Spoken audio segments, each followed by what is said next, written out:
Well, hello, and happy Thursday. Hello, Evie23. Hello, Madros77. Madros, I hope you don't mind. This week I just posted the link in Discord.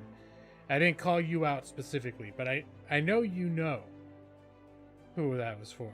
And, you know, it might help other people too, so why not? How we doing tonight? Happy Thursday. Nick, good evening.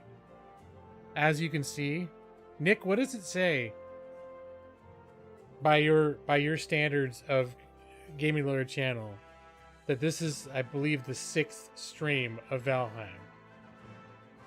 I know it doesn't mean you got to go out and buy the game immediately, but this is a remarkable. This might, well, I think I maybe did Morrowind more. I might have streamed Morrowind and Skyrim more back when I was in that stuff.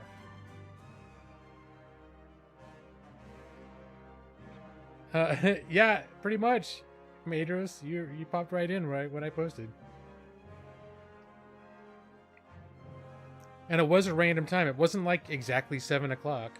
My microphone wasn't working. For a minute there, I thought I was going to rage quit YouTube. At least for tonight's stream. Because I restarted and it still wasn't working. It turns out I unplugged the USB from my mic and plugged it back in again, and then it worked. Even after a whole PC restart. I don't know what the hell the deal was. It does have its hooks in me pretty good, Nick. Now, I will say, I've mostly, in my spare time, been playing Final Fantasy VII. But it's been an even... Not even exactly, but I still have played a good deal of Valheim too, because I'll just think about stuff I want to do in there. And one thing that'll happen is I'll see videos about like the things people do to design cool looking houses, and then I'll think, and of course they blow the crap out of whatever I've made, but it'll make me think like, oh, I could make a little change to this and change like the windows. And so I've made some upgrades in my house. You will note, those who are paying attention, that I have expanded my home base a bit. And I guess I did a lot since last stream, because last stream ended when I took on the third boss? Or the 4th boss? Maybe it was the 4th boss. It was the dragon boss, and it kicked my ass. So I've since gone back and I killed that dragon boss. No, there is one more boss that I haven't beaten yet. And Nick, that is something that I think it's also why I'm starting to like consciously step back a little bit, because there's only one boss left that I haven't beaten. And you know that spooky biome with the spider webs we found? Apparently that's not even a completed biome. Like if you go in there, nothing's in there. It's just spooky looking, but there's no creatures or anything, treasures or anything in there to go get. Yeah, Motor is the dragon, the one I just got. So, but the thing is I still have kept going back. So like, for example, if you remember, one of the things I did last time is I wanted to get barley so I could start making the next level food.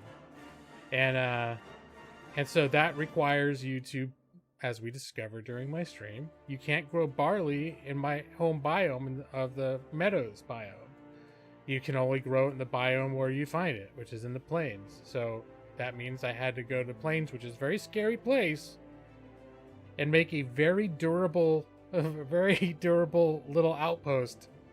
That's whole purpose is to collect, is to grow barley at this point.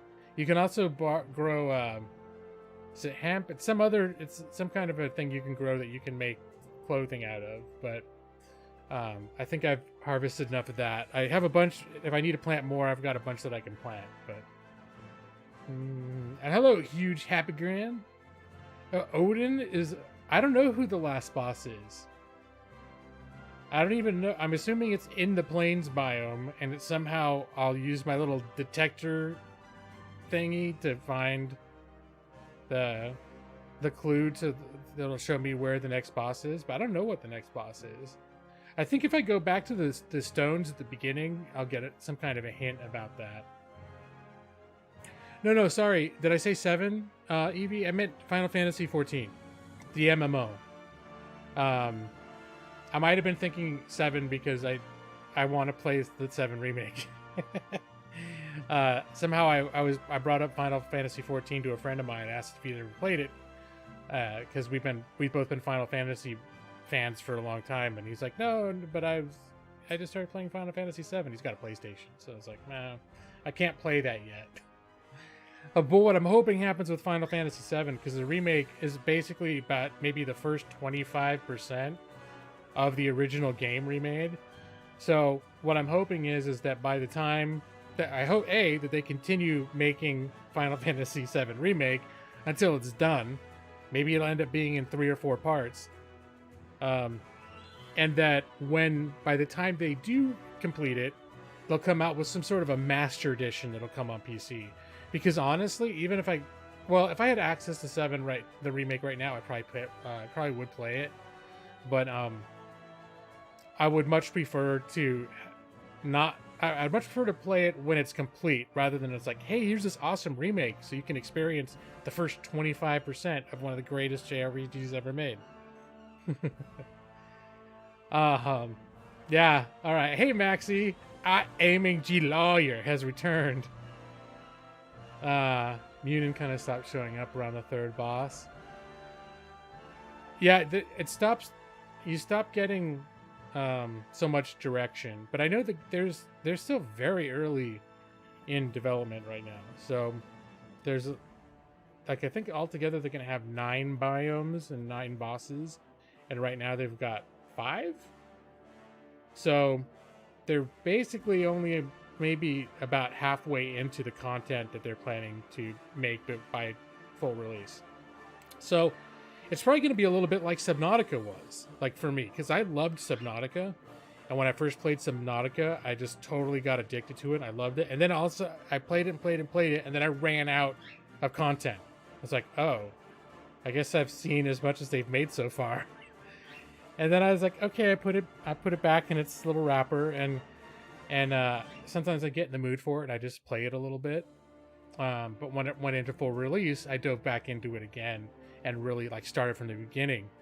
And I think that's what I would probably do is I'm probably not going to be super this is the main game I'm playing from now on.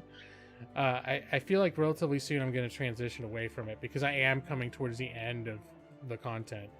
But I'm assuming that by the time it releases, there's going to be a lot more content, and probably the world generation is going to be modified too. So it'll be worth starting a whole new world, because probably the way the worlds get made is going to include a bunch of stuff that's not in a world that I created 48 hours after the early access launched. So, Maxie, has it gotten hooks into you yet? I was just out of curiosity, because I'd see you launching it a couple times, and in the first couple days you had it, I looked on your profile to see how much you were playing it, and it was hour and a half, 2 hours, and then I didn't check, and for some reason, yesterday, the day before, I thought to look. I wonder if it says if he's been really playing this, and it's all for the last week, it looks like it's the only game you played. I mean, it's not like you didn't have a crazy amount of hours like I did my first week. I think I played a stupid amount, because I was even playing it because I work from home, so I'd be taking my lunch break and it'd be all eating and just got to collect some berries, go out through the wood, do a little run through the Black Forest for some berries. Yeah, I could see that too, Nick. Just making you want to play Conan, because in a lot of ways it would scratch the same itch in a lot of ways. And Conan's got its own things going for it that it does better than this, but I don't know, man. When I got into Conan though for the first time, I was sucked into that for a couple months too. I was really into that for a while. So I don't want to be like, oh yeah, this Conan blows the shit out of this game, or this game blows the shit out of Conan. It's just been a long time since I don't come across many games that suck this much time out of me that also make me feel like I'm getting stuff done. Because I think there's certain games that, like Factorio and satisfactory examples of games that when I play them, I really get into them, and I think they're really good games. But then I get to a certain point where I realized, like, all I wanted to do was create a manufacturing chain to make this one new item, and I just spent my entire weekend doing that. And it didn't seem like it took long, but I'm just like, holy crap. Like, 2.5 days just vanished, and I don't even know what happened. And and it's like, here when I play this game, I still, like, I go back and I'm like, oh yeah, my house looks a lot cooler now than it did yesterday, because I had this idea. And now when I go back, it's like, all right, yeah, like, I know where that time went. I feel more like I know where the time went. I played for a bit, and you have to stop and watch vids on how to... Yeah, I probably could have stood to watch some more vids, Maxie. Because I don't want to rebuild my house, but I've been looking. There's one user, and all he does is post videos of really cool homes that he's made in different biomes, and it's just like a time lapse of him building it set to music. It's not even like a let's play or anything else, and he's probably got, I don't know, 5 or 10 of these things. And the stuff that this person makes is kind of like, I'm like, oh man, if I start again, I'm probably gonna try to copy this guy, and I still don't know if I have the patience to or the eye to pull it off, because some people can take the parts that are available in a game like this, and really they're almost like artists, like working a canvas. Like, they just know how to work it, and they know how to place things in just such a way that it ends up looking really cool when it's done. And hey, Food Brother Fide Contreras, how you doing, man? How you been? Are you fully recovered now? Last time I think you checked in, you had just gone back to work.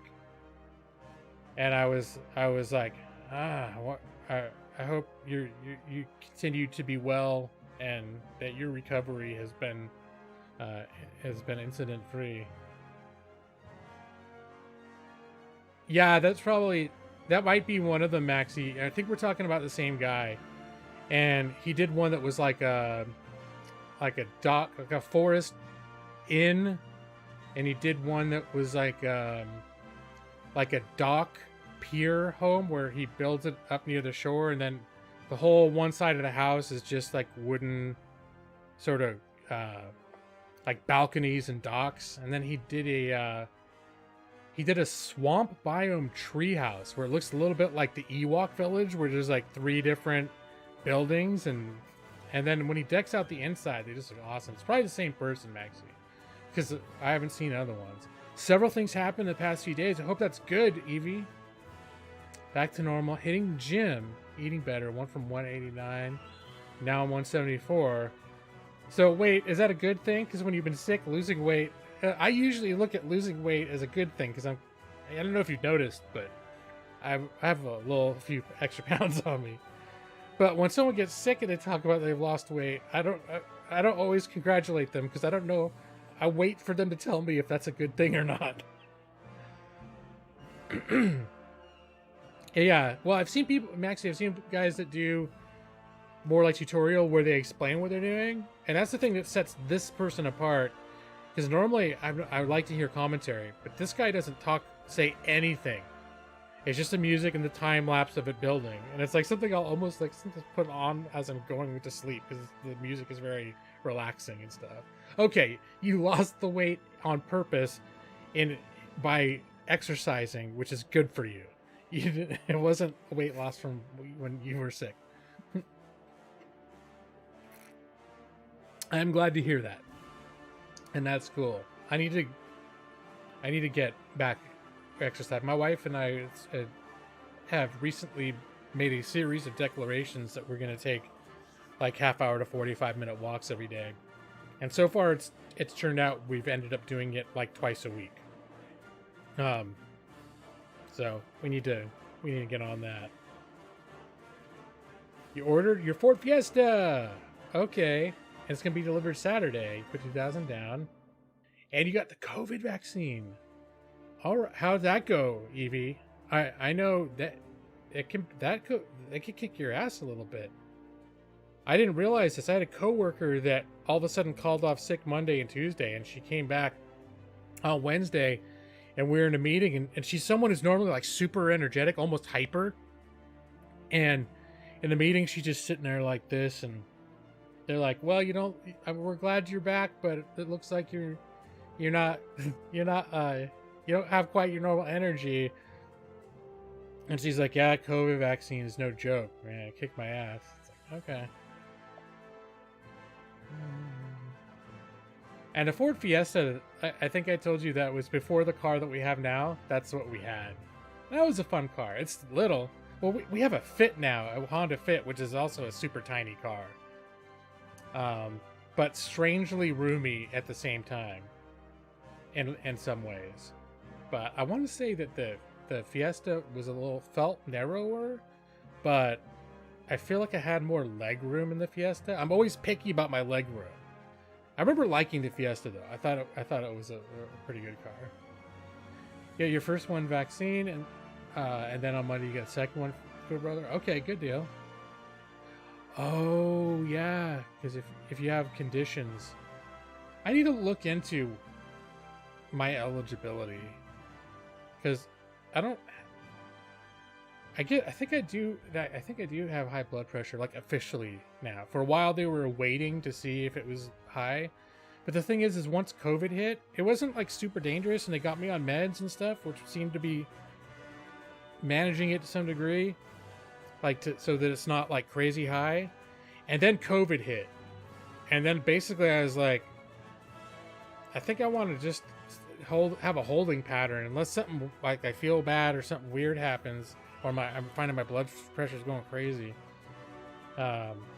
Just gonna like I don't want to go to doctors. I don't want to go to medical centers if I don't have to, if it's not like an emergency. Maybe you wait 10 minutes before you could leave, and you feel better. Okay. Oh wow. Okay. So that's interesting, Evie. I don't know if the vaccine would actually cause like antihistamine type things, but I know that's the concern, is that is people who have had allergic reactions have in some case had like more severe allergic reactions than they may otherwise have.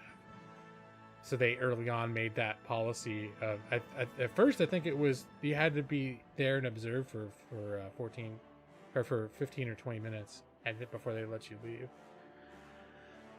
So back to Final Fantasy 14. I just looked back up, a huge happy grin.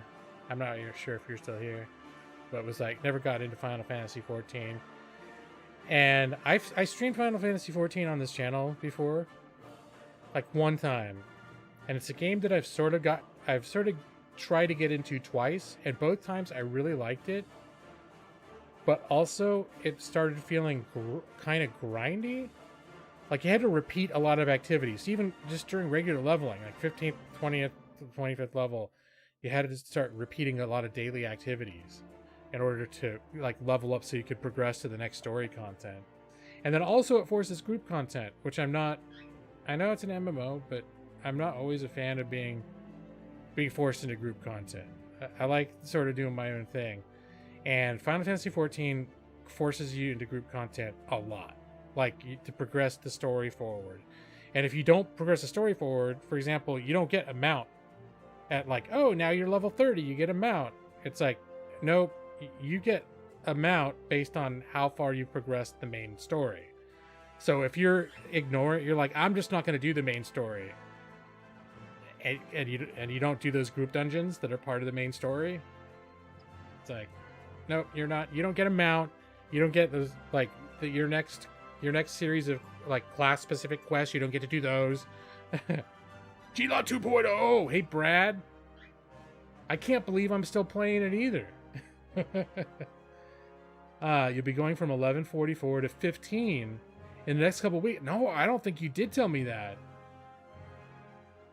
That's what you hear from a couple different. That's really cool. Because I know that federally, I don't think they're quite at a point yet of doing a federal minimum wage hike that high. But I know a lot of states are. Is it like in your area that they're hiking the minimum wage, or is it just that your employer is just moving you up to that? At any rate, that's a huge raise. So that's great. But he does have a famous green screen, Food Brother. That's true. Yeah, I know, Brad. I haven't. Do you still have the green screen? I'm trying to think. I don't recall seeing it since you made your big comeback, like during the last few months. The green screen. Some have been voluntarily raising it to that for most positions. Okay, it's the employer. Oh, that's good then. I'm glad to hear that too, because if I remember, and you don't have to confirm this if you don't want to talk about it, but you work for Walmart, and I know, like, if you go back 10 years or so, Walmart had a really bad reputation for how they treated their customers, and I know that they kind of made a vow that they were going to try to change that and try to make have a better employee experience. So to make sure they're not, being exploitative, because in some areas that seemed to be, if that can happen with any employer, but it seemed to be happening like in the 2000s. That seemed to be happening a lot, and it sounds like they've started turning it around, which it makes me happy.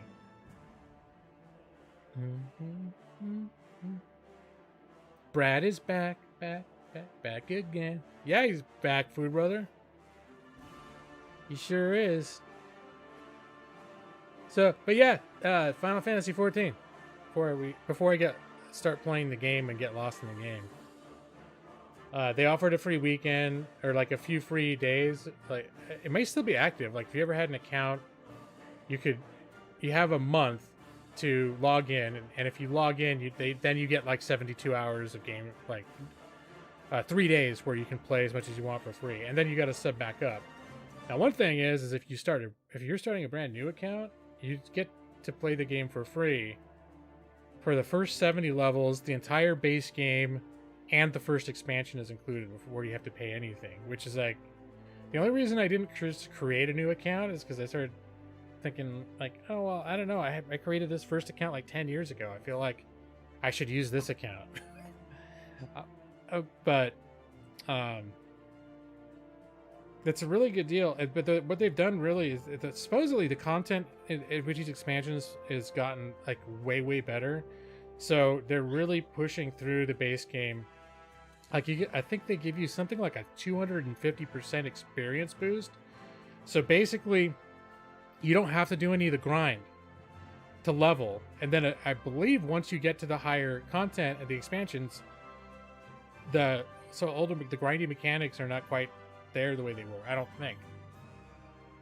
So yeah, that's what I found is I don't have to grind anything.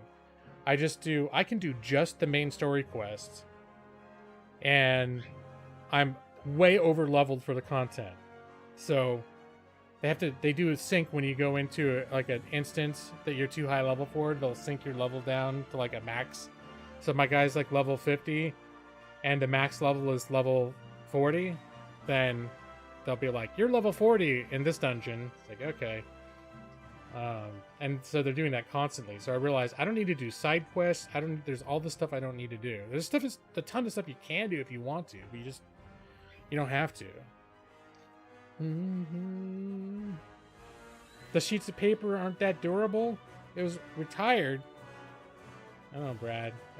I feel like, I know you put a lot of work in that green screen, but I feel like you could make another one if it were important to you. Just as good. It may not be the same, but you know.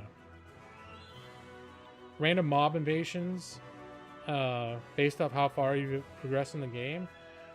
It feels like as I've killed more bosses, I've experienced more higher level or more variety of the types of invasions I'm getting. So, like, for example, those little fire demon guys have attacked my base a few times, but I don't think that started happening until I got to the swamp biome where those things spawn. Or maybe it was after I killed the boss. I'm not sure what triggered it. But definitely seems like... Now, what I haven't had, though, is anything from I don't think I've had an attack from anything from the plains biomes. So I've gotten skeleton attacks, I've gotten troll attacks, and I've gotten those fire elementals attacking. So, but it does seem like at the beginning of the game, no, I wasn't getting all those different things attacking my base when the actual like invasions would happen. And at first I thought too that maybe what invaded your base was based on where you built it. So that, oh, I keep getting it like troll attacks, invasions, but maybe it's because I built in the Black Forest. But that's not the case at all. I mean, if you build in the Black Forest, you're more likely to randomly encounter trolls attacking your base. But the actual invasion, like my base is in the meadows, and all the stuff that does invasions will invade me right there in the meadows. So meadows is the start newbie zone. All right, let me. Grandma took the COVID vaccine too, and she's felt better afterwards. Well, that's good. Yeah, I mean, I know it. I don't know what it might do to the body to actually physically make someone feel better right away, but I know it has an effect on people. So it's possible that I mean, the real purpose of it is just to fight off viruses. So it's not like if you're sick, it's not like you take the vaccine and your symptoms would go away. That's not what it's supposed to do. But it's possible that whatever it does do could, like, if you are congested, it could, I don't know. I hadn't heard that before. So, but I'm happy to hear that because I hear more the opposite. People taking it and they sometimes spend a couple days not feeling so hot. So I'm glad that for both you and your grandma, it's been a positive experience. How many markers, pieces of paper / pieces of tape do you think I own? Oh, well, Brad, do you ever? Can't you go to your office that's closed for COVID and steal supplies while no one's looking? You probably take at least 2 sheets of paper and a couple pieces of tape and just say it's for some sort of a work presentation. You know, really important client pitch you're putting together.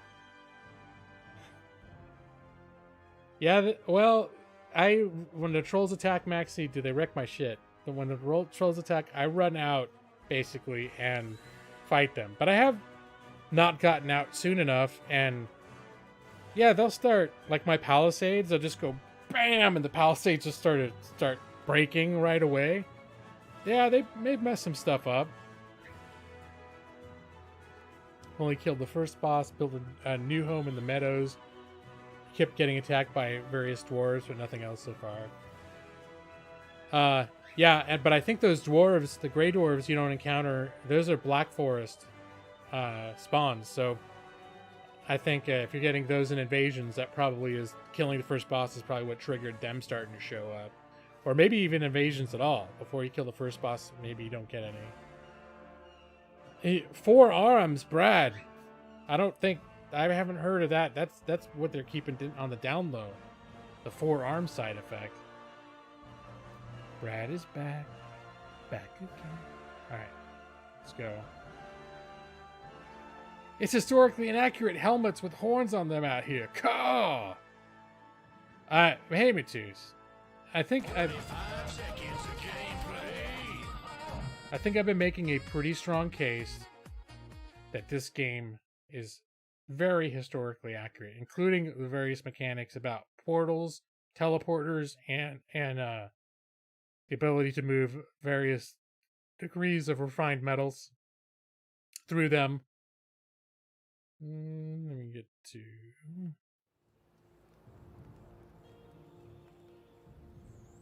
Just realized I didn't have my little controller set up. My speed pad. All right. Pick it up, OBS. I got the next level of armor. I got my...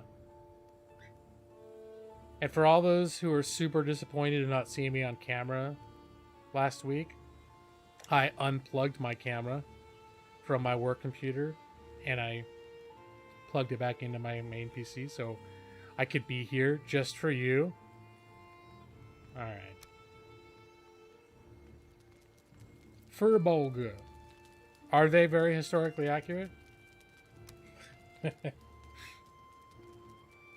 Well, also, I don't know a lot about like Viking Norse lore, so it could be all the stuff that you fight is stuff that shows up in Norse mythology. My primary knowledge of Norse mythology is based on the the Marvel. It's based on comic book movies. That's why I was surprised with the deleted scenes with the Rainbow Bridge to Asgard, where they had that exchange about Thor was trying to bring some metal ores from Earth back to Asgard, and the gatekeeper's like, "No, Thor, it is forbidden." And I was like, "Wow, that's very, yeah."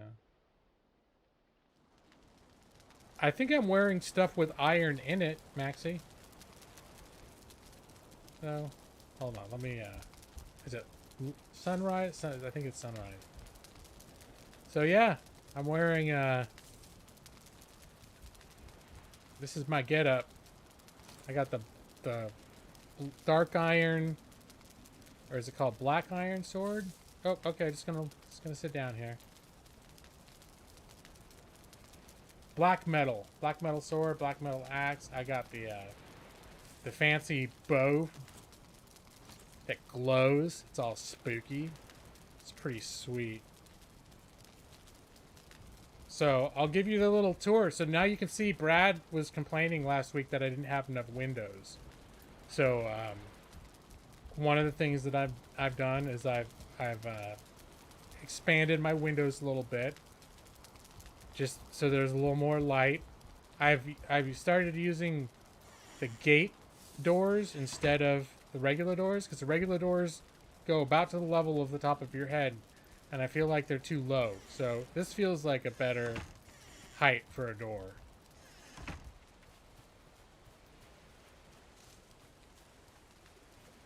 The Bronze Age is very grindy. Well, that's what I ended up doing was I built outposts in the forest, and that's where I did my first all of my first smelting happened in the Black Forest. And it really wasn't until I started building these big boats where I could carry a bunch of ores that I built this base and started using. I realized it's much more effective to just take this boat out because it's got a ton of storage, and you just use this as your mobile base and use a teleporter to teleport back home. So, and just like keep stocking up the metal till you're ready to bring it home. So yeah, I made a few little differences, a few little changes here. You didn't complain about me not having windows. You complained about your windows being holes in the wall. Oh, I misunderstood, Brad. I just remembered it seemed like you were complaining that there weren't enough windows. And who says you need glass panes for them to be windows? Can't you use your imagination and pretend? I mean, I know in the Viking days, historically, they were all about glass windows, but look at how more open it looks now. We'll go back up to my little pimp stand upstairs. Look how much better that looks. Now I can actually see out the window. I kind of like it. I kept these windows low because this is where I sleep, and I had the banners and stuff, so this still looks the same. I don't know if you remember, I had the supports going right through the middle, and it was kind of a pain running around them constantly. So now I just made supports on the sides. So now when I run through my house, I'm not dodging support beams running right down the middle. Did they stretch stomachs? What, until you could see through them? I don't know what they did. I'm going to assume what they did was basically they just had open holes like I have. And those were the windows. And they would cover them up probably with shutters if they didn't want the elements to get in. And they would open the shutters if it was a nice weather outside. It is Talons of Lakeside. View Justice. Thank you. Thank you, Dark Jake. I'm very passionate about my justice and bringing the justice. But I also like my lakeshore view, or my seaside My little seaside view. First ones had hides. How do you see through? Were they just coverings to protect from the elements? And then they'd move the hide aside when they want to look out the window? That would be my guess. So I expanded my farm. I made my farm a little more organized. I spread it out a little bit. Let me close this. I still decided I wanted to keep the front yard from the backyard like fenced off, because when I do get invaded, since they like to come around through here, and I've actually had like where I haven't caught the stuff coming through, and they've broken all these things, and then they'll just swim around and come in. So I've actually had it where I was in the back like doing some gardening or something, and then I look up, or I'll go in my house and I'll look up and there will be like a skeleton just walk into my back door, because this whole back area I always consider my safe zone. For a while I had this open. Not anymore. I learned my lesson. But yeah, so now I have my garden paths are much wider and well defined. Inflatable unicorn floaty? Oh, the seaside. What's in the seaside shack? The purpose of the seaside shack was that I needed to have a workbench in order to repair stuff over here and to repair the ship. So I decided, rather than having the workbench just sitting out here, I thought it looked kind of cool to have a little shack. And I also have a chest, which I thought I might use for dumping stuff on and off, but I ended up never really using the chest. But that's what the shack is for. Because when you get your repair hammer out, let's see, or when you're building stuff, that dotted line represents the radius of your work table, and if you walk outside that radius, you can't build anything anymore. But this is just about right, so when I'm standing here, I'm inside the radius, and you can still repair stuff within your range if you're standing inside that circle. So having that there works just about right to repair everything I need. And if I do need to, like, I decided before, I had one torch on each side all the way across, and those got destroyed at various points by randos that were sneaking in. Speaking of randos, I see the dwarves spawned. So I'm doing pretty good, Jake. Mr. Dark Jake, how are you, man? Yeah, I'm hanging in there. I mean, I'm still observing the, mostly stay at home sort of thing as they're rolling out vaccines. But part of the reason that it's not a big deal is because I like being home. So all my favorite things are at home. Are those things trying to get in here? Hey, you. Hey. Yeah. Anyone else? How about you? You got something to... Did that kill him? No, he's still there. I can't tell. I should just go out and shoot him, hit him with my sword. Ah, I should have put my shield up. I'll hit you, you rascal. And I got this big kind of, I don't know, it's very large and clunky shield.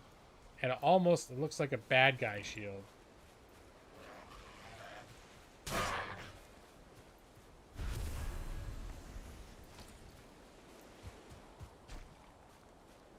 You test drove a Ford Fiesta at a dealership? You can't remember? I can't remember if you...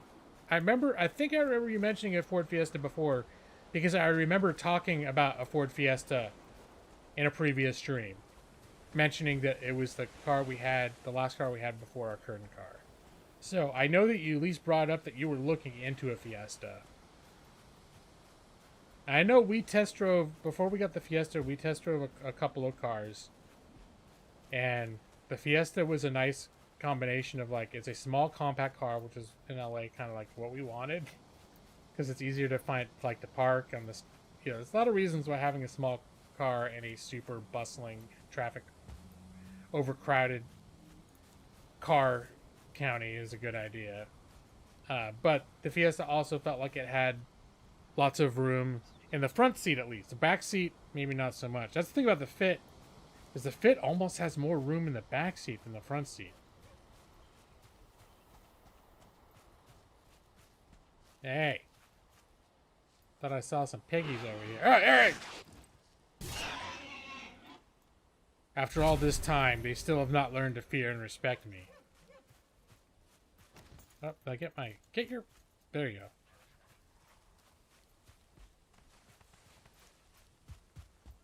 So... Here, I'll give you the rest of my, Although it's foggy now, it's gonna ruin my whole... So around the side, I put wooden barriers all along the palisades, around the sides and back. I did put this up to once again contain to separate my backyard from my front yard. I put in the big doors, the big windows. The moats are supposed to be a good idea for defensive reasons. I just haven't had the... It hasn't felt compelling enough to me. I have had no invasions that were bad enough that I was like, oh god, like that. I almost lost everything. It's always like, oh, they knocked off like my gate. They destroyed my gate and a couple floorboards or something. Like, nah, it's not that big a deal. They have names and families. Oh no, Nick. Yeah, I live in a pallet. Well, yeah, I've been building this up. Like at first, you saw those sort of little low, one-story long houses that I kept building everywhere. And this one was like the big one because I actually came over here and I made a T, which was like a big step up. But that's actually gotten upstairs. It's the first place I built with an upstairs. When you dig the pit around your base is a pain. Well, if you dig one of those things and then just have one little segment of walkway going across, do they know to find that walkway to come across? I don't know. I don't know how good their AI is. So the other thing that I've done is I've created, this is now like a whole contained courtyard. And if you remember last week, I was very pleased because I decided to make it so there was a little covered area there for my portals, and I already had the covered area out here for my smelting. And then I got a few more things. So this is like the stuff that I use to smelt higher level metals. This is where I spin my flax. And I needed windmills. Windmills is what you use to you have to grind the barley down so you can use it in cooking recipes. And the windmills are, you need to have an artisan table in order to they're like the crafting table that you need nearby to build a windmill. So mobs can't jump, but you can. Oh, there you go. Yeah. But I guess that answers the question of the advantage of not putting a little walkway across your moat pit.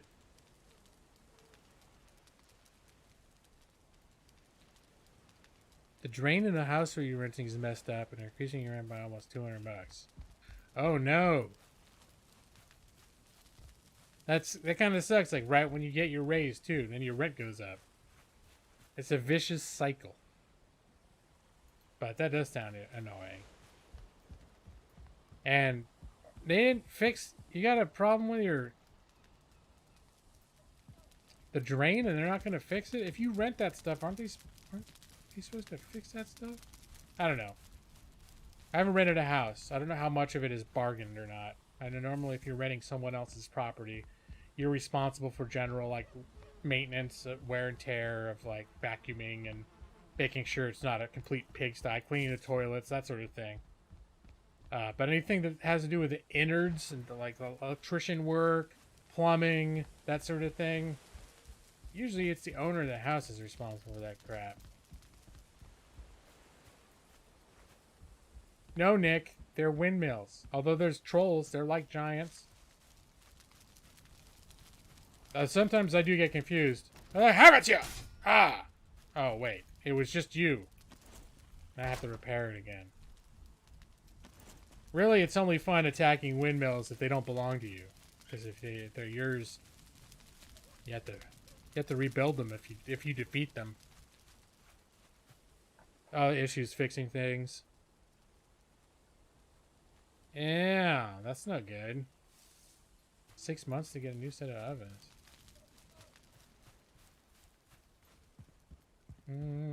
So yeah, that's base. Oh, and I need to show you my my pimped out base that I made for growing barley. So this is my base. If you remember last time, I fought the motor, the dragon up here, but I also decided that where I kept landing was really sort of the most convenient nearest plains biome, and I didn't need to have plains biome with access to a bunch of plains resources. All I really needed was to be able to build a plot of land in the plains biome so that I could build my crops. So I can get rid of the long ship 00. I kept going back and forth with my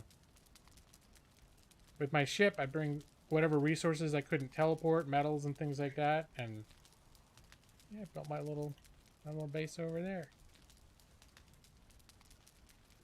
Waiting on landlord to get rid of a tree that covers your entire backyard since it fell last October. Holy crap.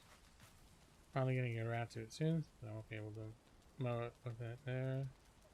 They'll get fined for that eventually. Eek! I don't know. I've mostly, well, in terms of renting, it's always been apartments for me. And I guess you don't have to worry about that much property when you're in an apartment. And maybe I've just been lucky, but anytime there's anything that we felt was not okay. I think we had a refrigerator replaced once, and it took like a day, or 2 days. It was like bam. But they had it almost immediately. And I've never had any problems. That's where I was wondering. We were looking into renting houses, and I started wondering, like, how much different is it going to be renting houses? Because I don't know. I've been spoiled by how nice apartment management's been in the places, and almost all the places I've ever lived. I've never got apartment managers that I thought were slumlords. And well, in one place I was an employee there. Like after I graduated law school and I was studying for the bar, and even when I first started doing all the medical legal review work that I used to do, I was doing that while I was working at this apartment complex. Like they let me do that work on the clock because it was mostly just waiting for, helping tenants when they needed stuff. And yeah, I know that that's the places I've lived the longest. We probably lived there for about 13 years, 14 years. And the building was old and had a lot of problems, but they were like, I mean, anytime something happened, it was like they were on it. A lot of plumbing problems in a 100-year-old building with 200 units. All right, let's. So yeah, I got my bread now.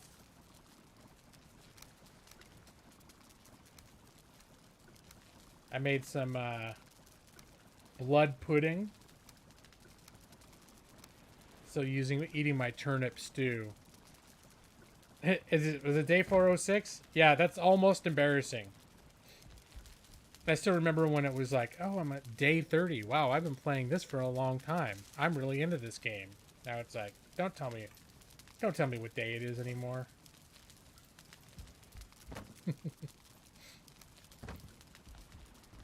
Let's see, these go here.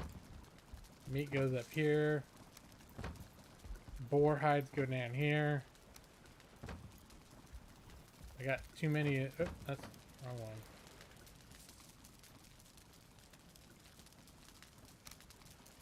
There we go.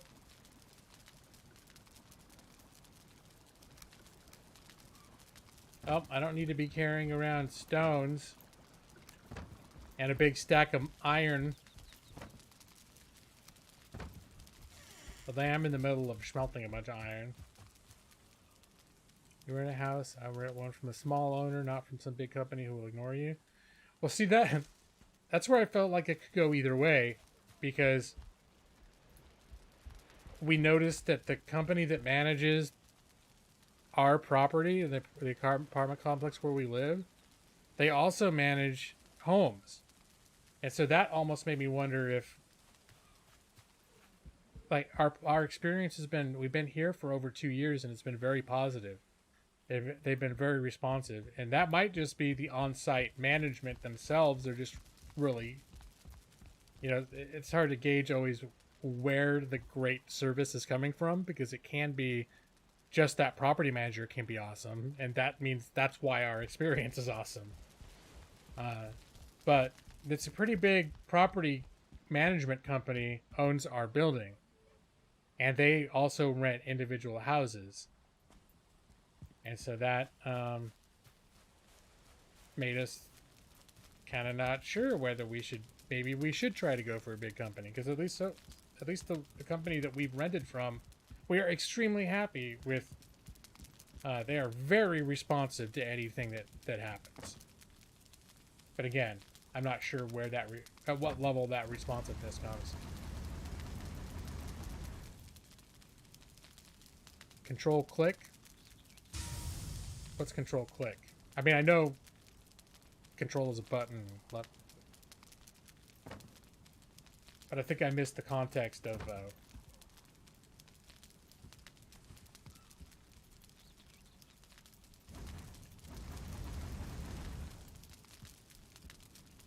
stand up. Oh yeah, I was gonna refill my my lights. There we go. I'm not gonna light these wooden torches anymore. I didn't realize until recently that they burn through the resin a lot faster than the metal torches, so the sconces. Oh yeah, I know you can do entire stacks, but I'm always doing partial stacks. So, well, it depends on what I'm doing. Some things I'll move the entire stacks out with control. A lot of things, like these certain things that I always carry with me, I always want enough to make one portal, and I also need a workbench in order to make the portal, and I also want to have enough wood to also create a a chest, a basic chest. So when I start accumulating a bunch of this stuff, I want to maintain a certain level that I just can sort of consider my travel pack. So there are a lot of things that I keep on me that I don't dump the entire stack into the inventory, just because I like having them on me. Noxar! How you doing, man? I've discovered this game called Valheim. It's just time to refresh the lights.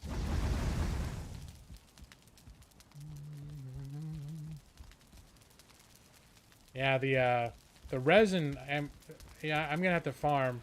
You go to a black forest biome and find one of those spawners, and just sit in front of it for a half hour and kill stuff as it comes out at you. I did it once. I got like a stack of 50. And that was good. The thing I like about these things, the hanging lamps, is that you can use coal instead of resin. And coal is just made with wood. And wood is extremely easy to come by. I have my I planted all these trees. This is my wood supply. When it's time that I need more wood, I just come out here. I have like a chopping frenzy. There you go.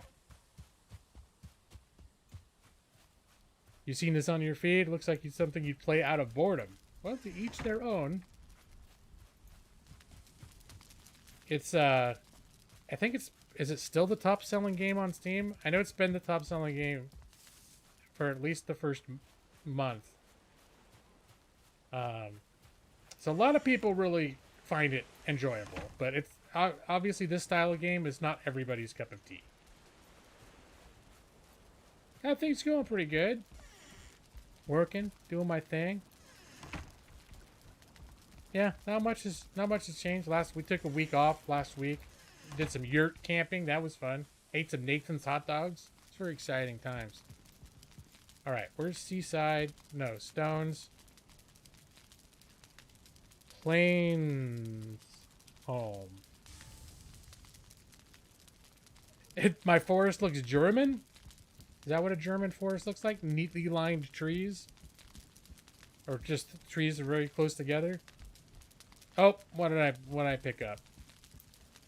I got more ingots. Here, let me put those away.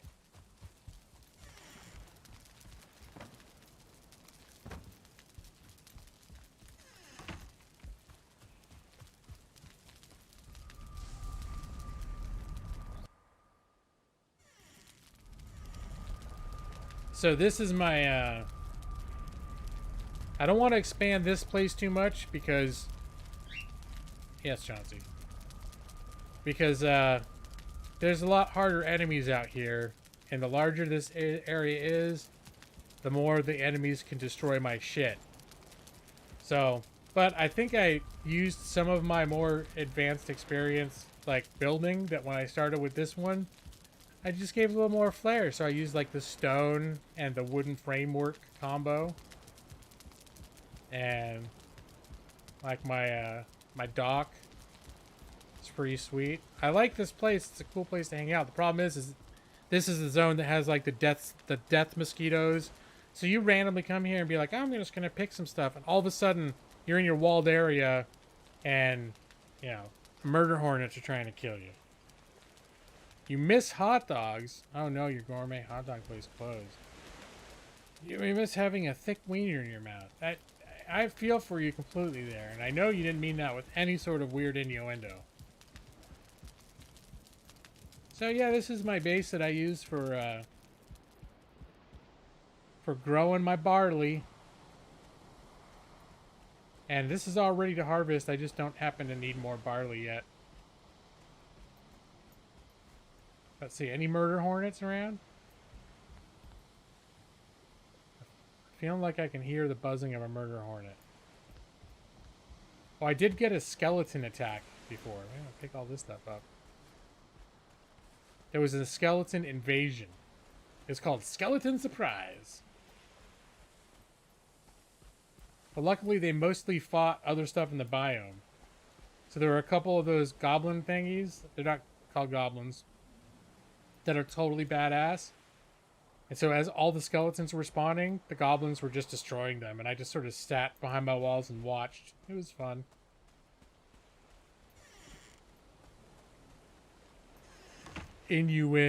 Don't. Oh yeah, so. But I do feel like I'm at the point in this game now where I am winding down from it. Like, I almost was thinking about just streaming some of this and then jumping on to Final Fantasy VII.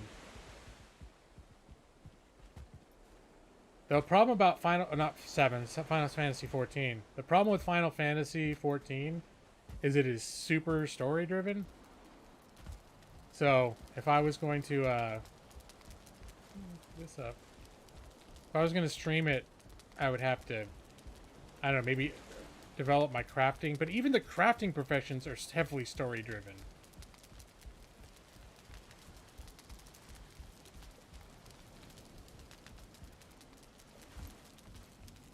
Just realized I was upgrading the roofs up here, and there's all this. Here, let's do this. Let's complete. I'm wondering if there was something inside when I did this that made it look stupid, and that's why I took them out. But I think it was just because I was doing some other woodwork in there that covered that up. Let me see when I get back in there.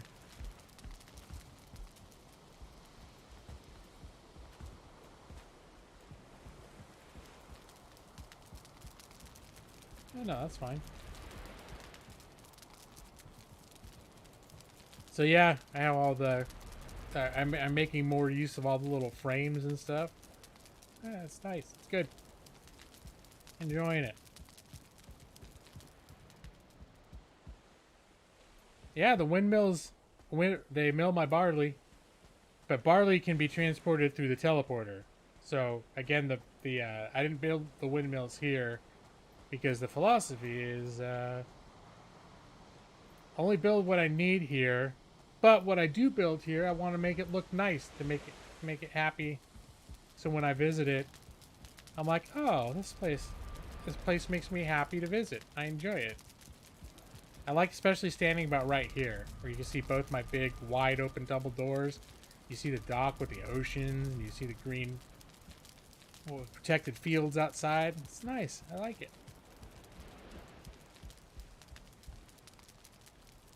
Nothing else to do once you've done everything. Yeah, there is a progression here, but it's, you know, like sort of like Subnautica. I think Subnautica definitely has more story. This is also an early access, so let me see. You get back to... I now have a dedicated portal to take me to the original spawn point. When you start the game, they start you at this Stonehenge-like location. And that's where it launches you on what sort of becomes the overall guiding progression, is killing a series of bosses and hanging their totems here, which then give you special powers. Right now, the power I have is Motor's power, which I don't actually need right now. It's, I don't know if you guys remember me complaining about the wind and sailing and being like, well, I hope someday there's something they add to the game where you can control the wind while you're sailing. Well, that's Motor's power does exactly that. So when I activate that, when you're sailing in a boat, the wind is always at your back. But I always find the first one gives you like running stamina. In general, find that the most helpful. Was it? This one's faster cutting wood, which is like, I don't use that so often, but when it's time to cut down that grove outside my house, I'll pop in here, grab this, and run back and then activate that while I'm by those trees and then go to town with my axe, you know. So it's nice to be able to come back here. What does this one do? This is good for combat. So if you're fighting, it gives you a bunch of resistances to damage. Hey! This is my very first house that I built.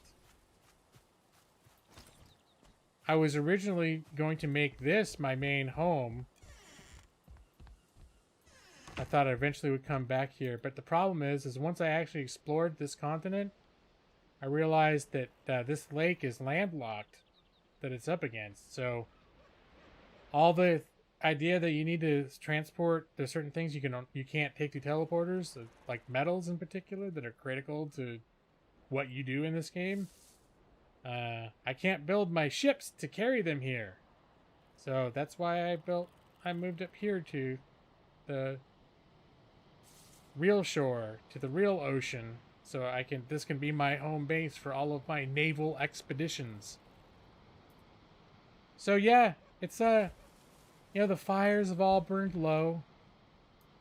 This was I think I hadn't even gathered enough wood to fill out the rest of my all my chests here for my drawers before I ended up moving on.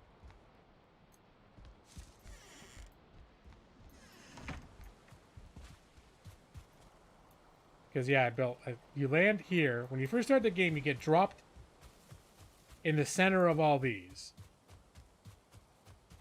You get dropped right here, bam, on this thing. And there's a crow telling you like, hey, look at this. This will tell you where the first boss is. And then that lets you know like, oh, that's where the first boss is.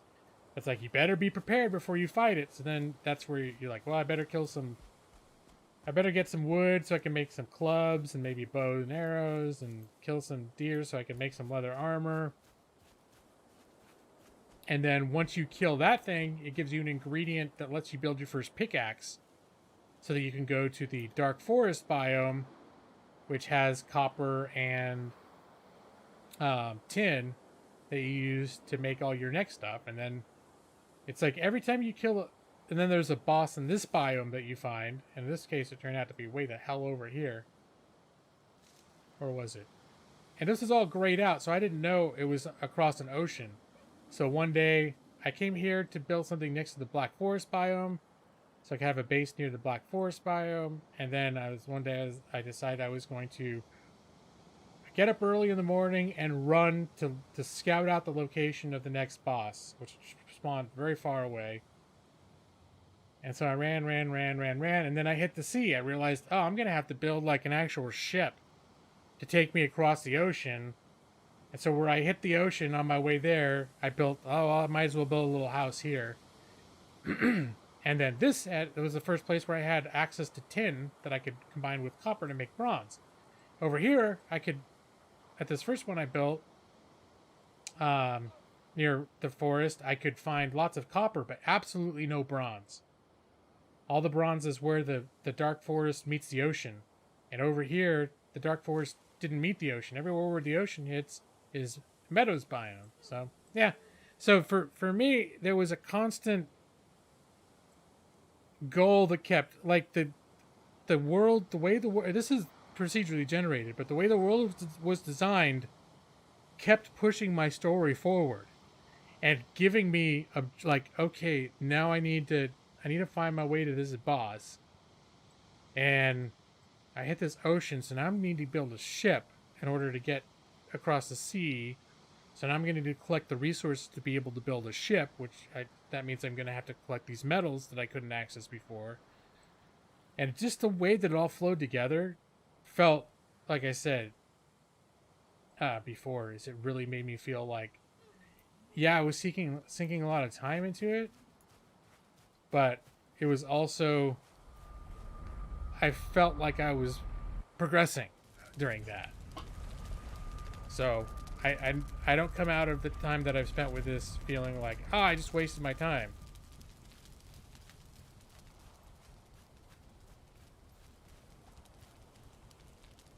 Burn the place down? No. I like all of my old shacks. All right, Evie, have a good night. Congratulations on your new car and your raise and your vaccine. And I'm sorry about your drain and your crummy landlord. There, I think I've covered all the points that you brought up. Evie 23! Best Evie in the internet. Let me have some more of my food.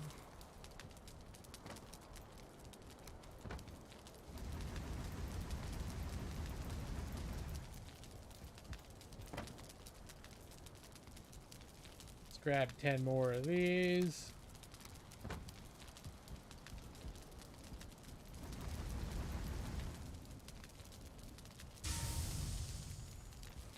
Well, she reported to me in almost a list-like faction just to make sure I was up to speed. So she's like, "Oh, there's a bunch of stuff that's happened this week," so she let me know all the things. I think it's also part of like a habit I've developed in my job that I have now,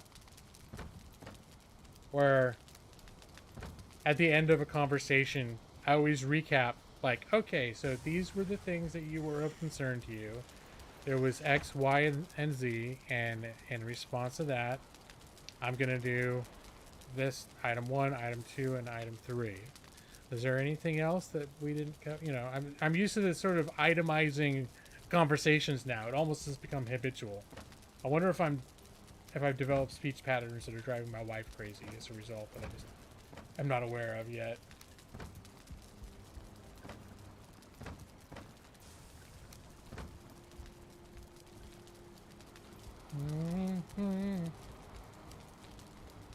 You know what? I think it's time to spend a night in the pimp den. The downstairs bed is the one I use when I'm just working, but this is where you come up when you want to treat yourself.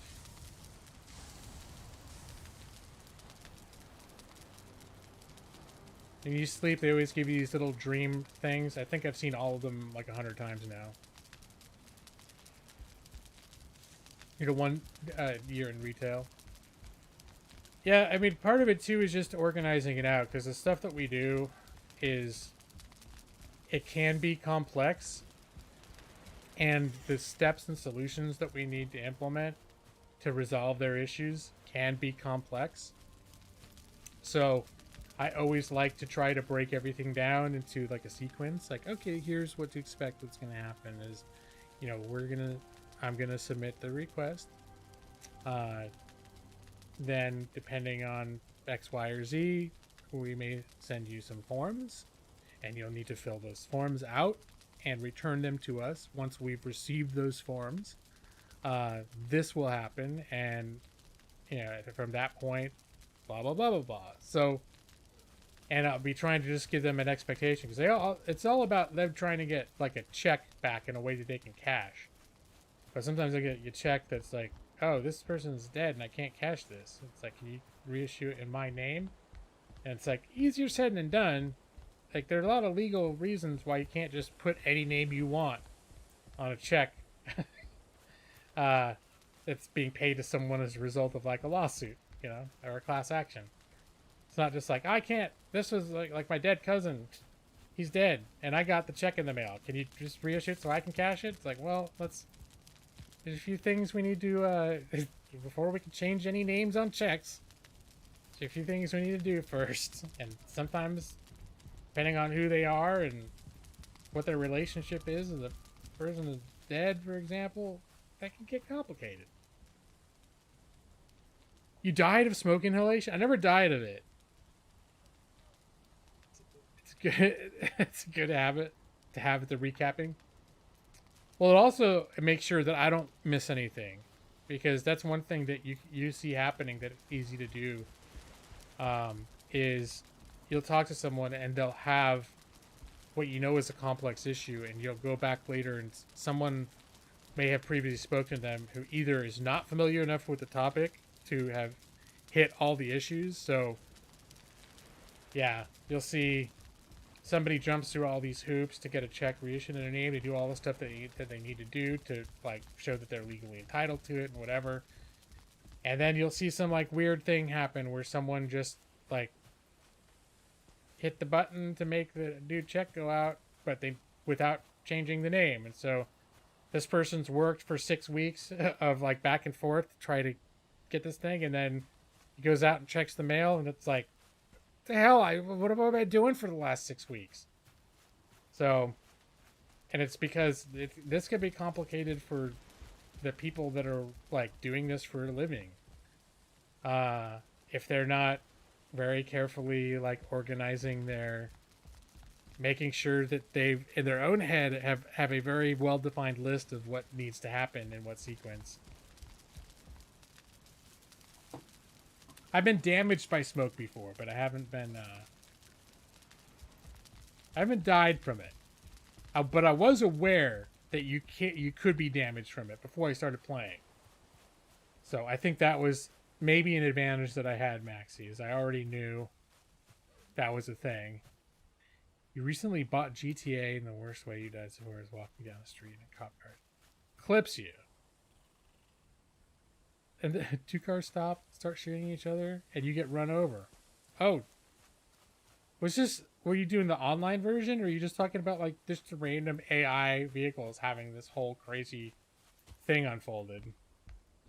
It's Alley. Car. Showing up for Valheim streams, you're never late. Yeah, it's one of those games. Uh-oh. I see some, get up there. I see what you're doing over there. Nope.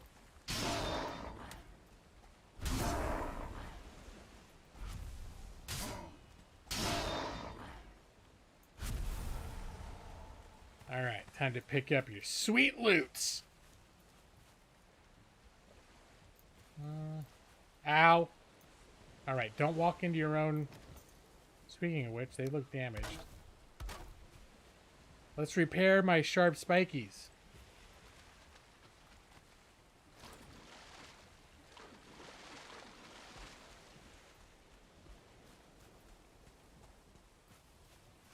Oh, yeah. Oh, the farm is doing good. I also did a little patch just so I could have some flowers here. I expanded my garden. You know, what the other cool thing, too, is because I now have this open, this with these paths and these gates, now when I have a big haul for my ship, a bunch of ore or whatever, I can just bring my wagon around the side of the house, right out onto the dock, load up the wagon, and then pull the wagon all the way back. Before I would be running like 10 trips to bring all the ores back. So yeah, my basic farm has been, I've reorganized it. I feel like it's very orderly now and very pleasant to look at. I think I'm going to stand by a fire for a second so I can stop dripping. There we go. Now I'm dry now. And then I built my home on the plains because you can't grow barley in this biome. You can only grow it in a plains biome, which is more dangerous. So I built a stone outpost that's very sturdy. It's very compact, so it's like you walk out the door, you're right on the dock. All the defenses are there. This is all covered up. I feel like I've gotten better at building. And then here's all my barley. It's ready to harvest. I have enough right now. I ended up having several harvests, so right now I'm kind of good. But yeah, so it's all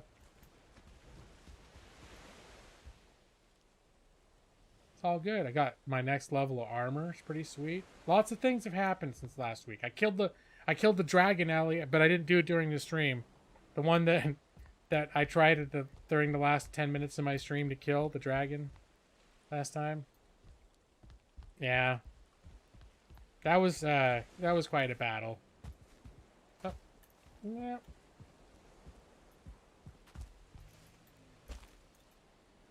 Ow. I think I died like 3 or 4 times trying to fight that thing too. Like I kept dying and having to go back naked. Yeah, I love this little house. I keep watching videos. There's lots of really cool videos about people that just make amazing looking houses. And so I'll keep seeing more videos that give me ideas for... So when I came to build this house, I had better ideas about how I could make it look than I did originally. But I did some updates to this house too. My main house. I've just kind of fleshed it out. So like now this whole area in here is an official, like it's surrounded by a courtyard of covered work areas. I got my windmills. These are what I use to grind my barley into flour that I can use for cooking.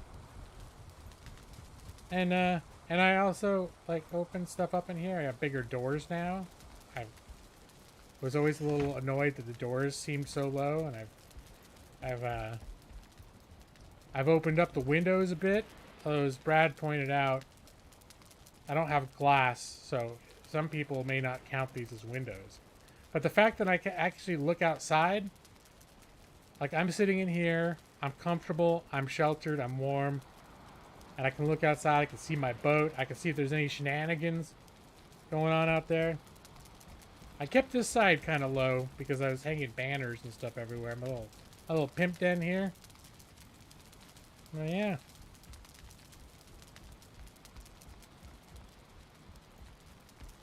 I think I also did just a little bit of work. Like I had these support beams running right through the middle of the room before, which is kind of a pain in the ass. Now I've got them set off to the sides so that I'm not running into them when I like right through the middle of my room. Just little touches like that. I expanded the roof a little bit so it goes like one off the side just for a little stylistic flair. So I feel like my house looks a little nicer now. It still doesn't look, it's not like breathtaking or anything. But yeah, I've been watching some videos recently. There's some people that make some really amazing looking stuff in this game. And then I start watching them, and then they keep recommending like more pop up my feed, and then I'll watch it and go, oh man, that's awesome.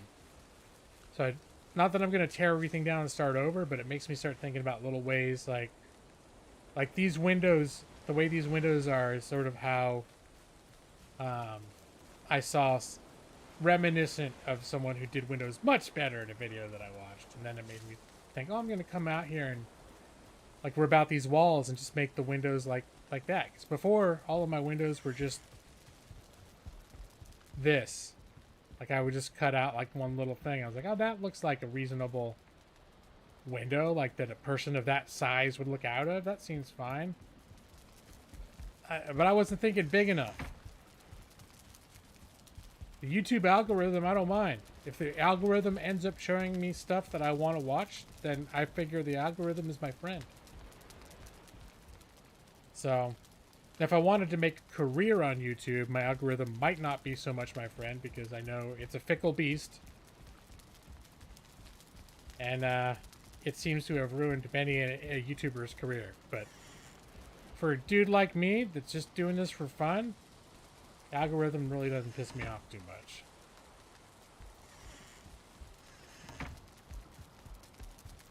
But yeah, so I got it all set up now, though, so I can run all around my outdoor work areas without ever having to get wet if I don't want to. So, it's good times. But I have gotten to the point in this game where there's one more boss, and then it's just sort of going to run out of additional content. So mostly when I've been coming back, it hasn't been like, oh, I've got to find the next boss. And like I did want to get I had access to the resources to make the new level of armor. So I made the next level of armor, upgraded it. You know, I did that. I've got the new level of food, so now my health is ridiculously high. Did that. But I am starting to get to that point where I'm slowing down playing because I know I'm going to run out of content soon. Oh, that's more wood than that's right. I was collecting a bunch of ant beastie parts out there. That's good. Don't need the rock.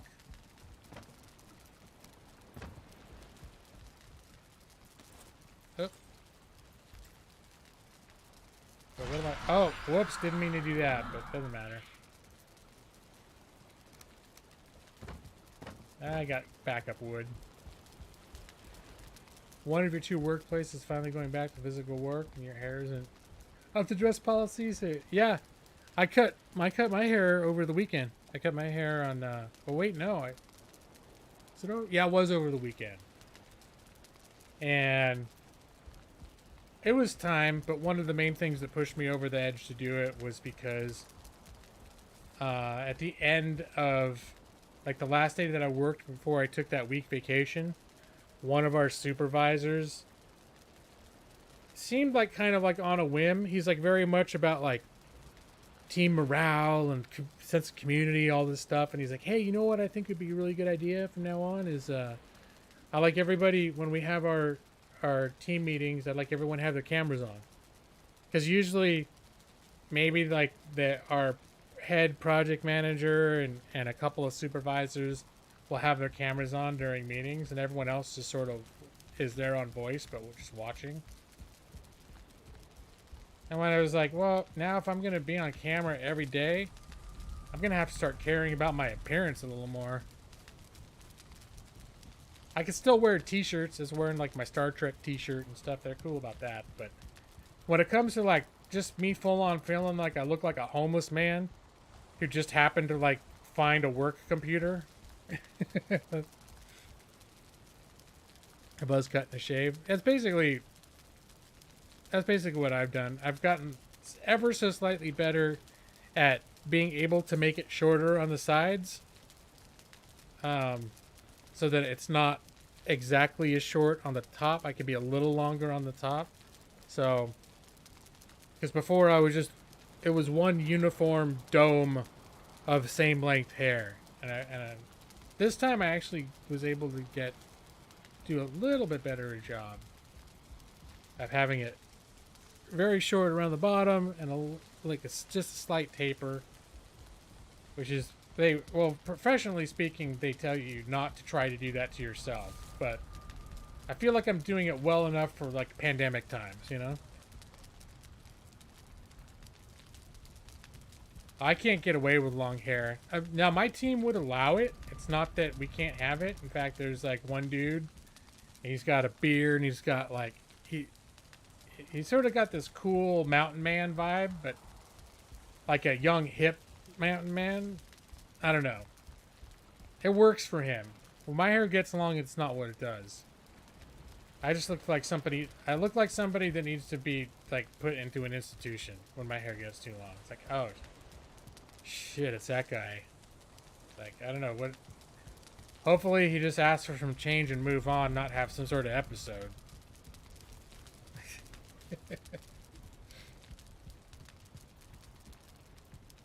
Young hip mountain man. Oh, he reminds me of. You probably don't, but I'm gonna. I know I mentioned this movie before, Creep. That movie Creep, and there's Creep 2. Have you ever seen those movies? The guy that oh, skeleton surprise. The actor in Creep 2 looks just like my coworker. He's got the beard and he grew his hair out. Okay, where'd the damn skeleton surprise coming from?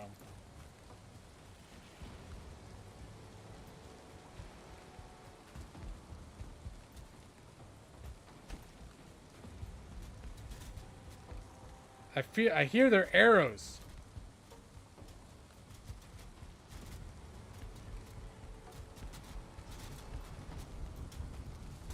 Alright, screw it. I'm going out.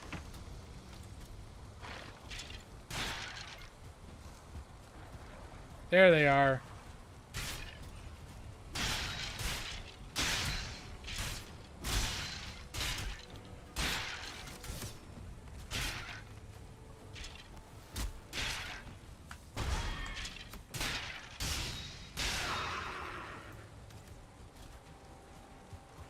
Alright, I hear like I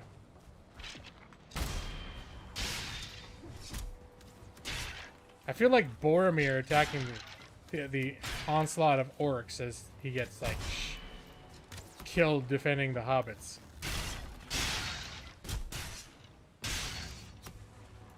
You will not attack my base.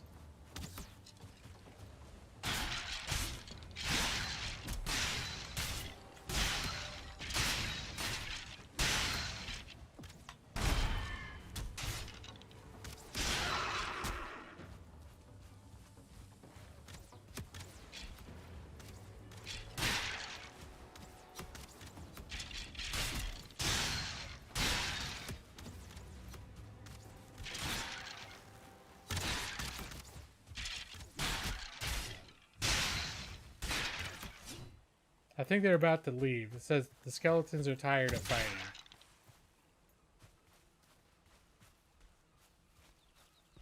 Yep, things seem to have quieted down a bit. Well, now you've seen an invasion. Wonder if they killed the rest of the wildlife around here with their stupid hate of living things. Alright, I don't think they got away with too much. Let me get it. No, where should we get at? I was afraid you have to be close to your work tables in order to do repairs, but I think I've got work tables pretty well covered.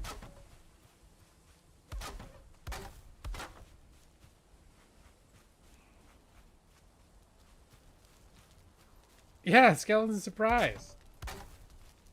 Well, I got lots of bones. I should put the... They should let me put the bones into the mill so I can make bone meal. Nope, no processable items. That's one point where the developers are lacking some imagination, because I've got 49 processable items, as far as I can see, bone fragments. They're jealous of my tendons and ligaments. Could very well be.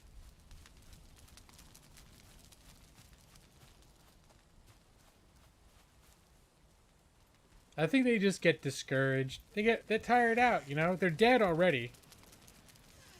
They don't even have lungs to breathe.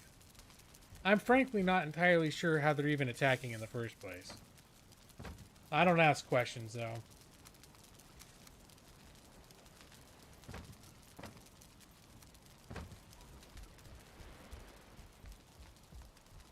It's a total immersion breaker right there. No bone meal.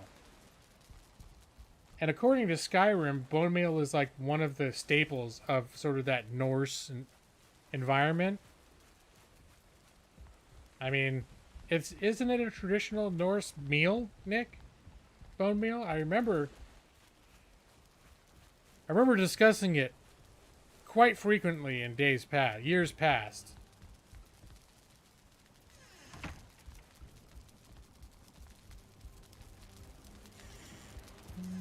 Oh.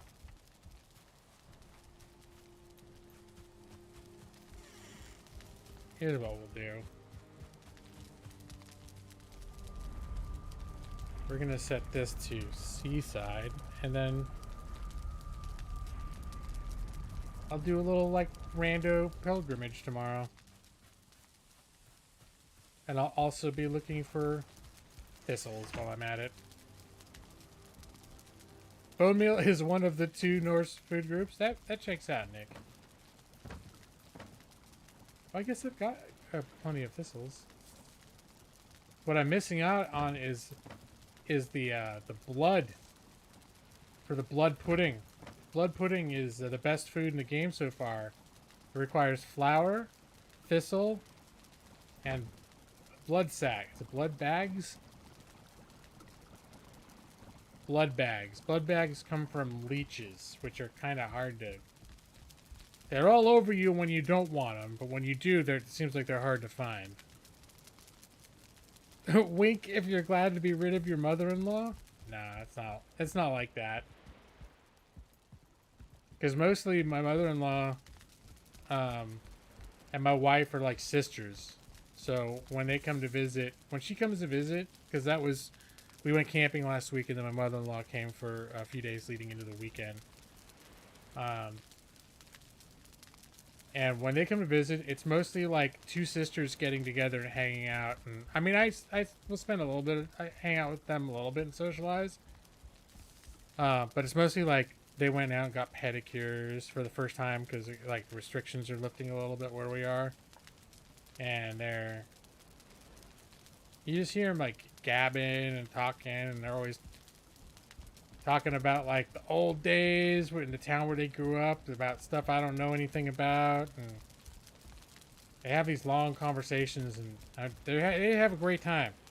I'm like, you kids having a great conversation that I have no relevance.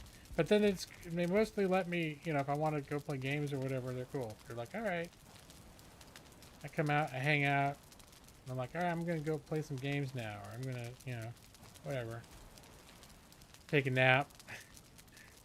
Yurt camping for like 5 days or 4 days, that actually wore me out.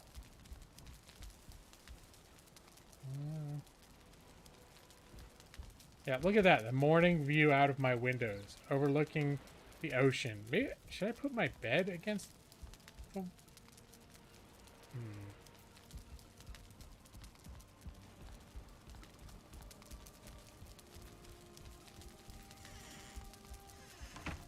Alright, I'm not carrying anything foolish with me, am I? It does not appear so.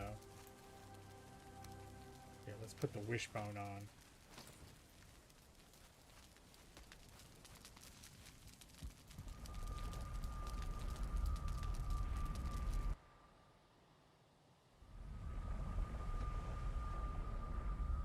But yeah, I might actually already sort of be at the point in this game where I don't have a super strong interest in hunting down the last boss. I might be winding down and getting to the point where, unless I get just totally sucked into the building side of the game, because that's what I tend to, this week when I've played it, it's been more to get, because I think about like, oh, I kind of want to build this, and like the whole thing about in the plains biome to make my little barley fort. That was all like a lot of that was just like a little detail work to make it look cool. It'd be cool if I made like it right here on the dock, and that took some time to build. But that wasn't critical. I mean, the food just makes you have more health. But I wanted to have all the stuff I needed to, you know, really start surviving better against tougher enemies. So I think what I'm going to do, I'm do a little tour here. I'm going to trace my first steps. So I'm going from first home, my very first home, to my first, the Dark Shore, which is the first home that I was going to try to set up near the forest. And we'll run across the seaside. That's as far as I can run. The next place that I built over here, you need to take a boat to get to, or a teleporter. Can't run there, though. You're going to go camping in Colorado? Yeah, that strikes me as a type of the type of territory that gets pretty cold if you go off season, too far off season.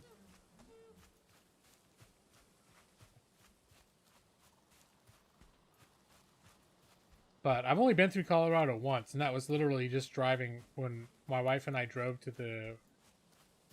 I took the bar exam in Maine one year. Because I was trying to look for a way to... well, it's a long story, but I took a bar exam in Maine. And we didn't have a lot of money. So but then we decided... Like, I was originally going to just fly and do it. And she was like, well, let's make it a trip for both of us. We could do like a road trip. And so we did. We drove across the country, but we drove, because we didn't have money, we drove in record time. Oh, mushrooms. So we'd drive like 16, 20 hours a day. Find a Motel 6 on our phones. Go sleep in the Motel 6. Keep driving. It was fun. It was an adventure. But anyways, we went through Colorado.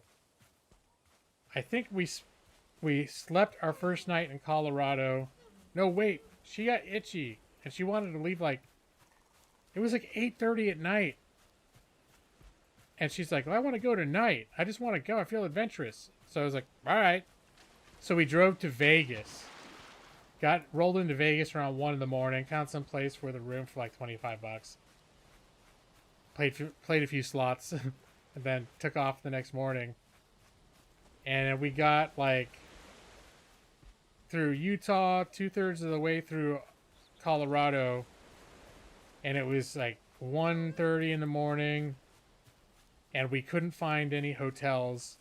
Or at least nothing that didn't cost like $150 a night, which we couldn't pay. Like anything under $100 was booked. So we pulled into a rest stop. Colorado's got some wonderful rest stops. I have to say, I was very impressed, at least with the ones we saw. We pulled into a rest stop and like literally rested. We took a nap for probably about 3 or 4 hours, and then we kept going. Bought your camper last year. Oh, dang, okay. Use a 1 week in Colorado. You wish it would snow. Oh, yeah, you showed me the picture of the camper, I think. I'm pretty sure you posted a picture of your camper. Your setup. Yeah, that's one thing that we kept looking at while we were camping, is we're all jealous of all the people. Because where we did the yurt camping it was really busy, but it was almost, there weren't too many yurts. There were a lot of spots, but they were mostly RV camper spots. And they had hookups and all this stuff. They all had power, like electricity and water hookups. Some of them actually had sewage hookups too. But there were just RVs and trailers everywhere. So we spent all like 4 days just like looking at all our neighbors, like looking at their RVs, the trailers, and going like, oh, that'd be kind of cool. Oh, hey, Jaws. I didn't say hi. Getting a winter storm in Colorado this weekend. Ugh. When I think of Colorado, I think of The Shining, which is it's the Overlook Hotel, and the whole thing is like it gets disconnected. Like the snow makes it inaccessible for 4 months out of the year. What did I just detect?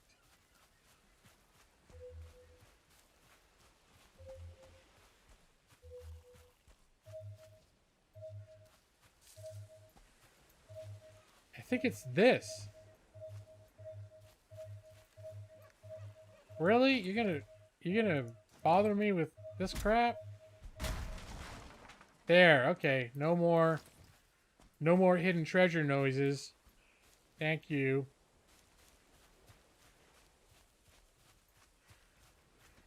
I like snow, but I don't have to deal with it like as a regular part of my life. So when it snowed outside, it was really nice because, you know, we really didn't need to go anywhere. Oh, it's my second house where I built my first raft. And then I learned how inefficient rafts are for traveling. Decided I wouldn't do any real sea traveling until I built something with a little more sail power. But yeah. I still got stuff in here.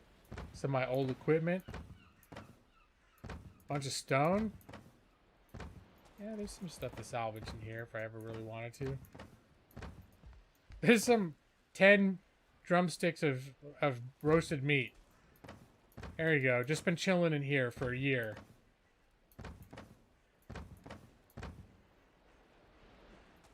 Yeah, and at the time I didn't realize that this was even still...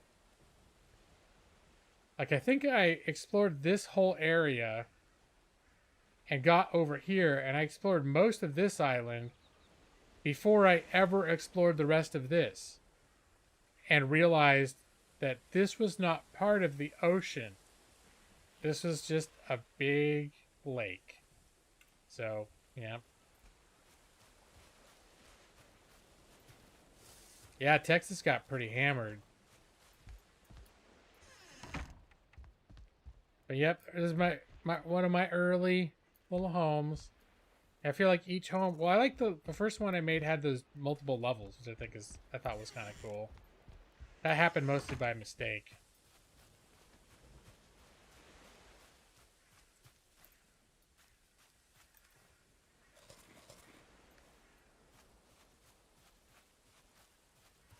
Did Jesus have a raft? I don't remember the Jesus raft story. I know he walked on water. Which maybe he needed to have a raft in order to do that first. Hey.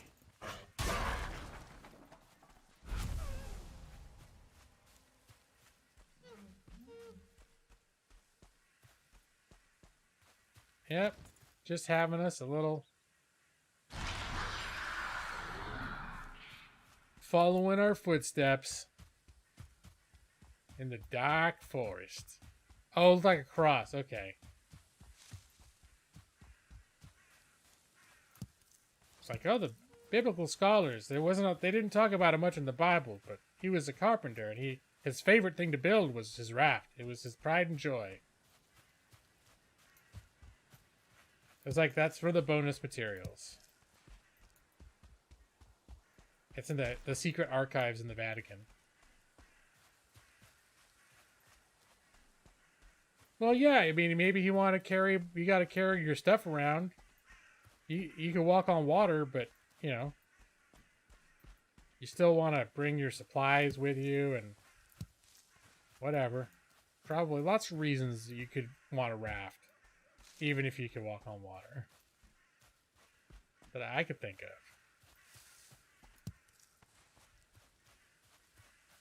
Berries. Bloobs.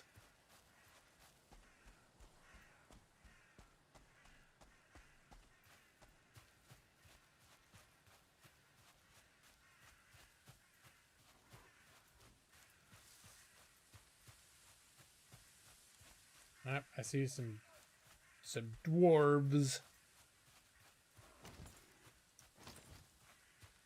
Hey, buddy. I know it's only a matter of time before I turn around your stupid butt following me.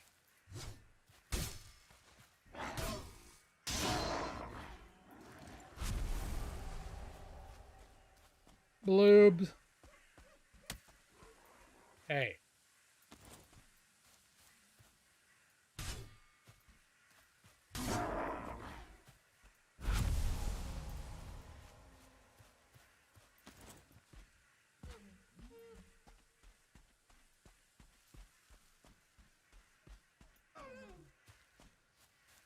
Maybe I could go farm some more of those blood sacks. I do need blood sacks. Just the swamps are so dark and depressing.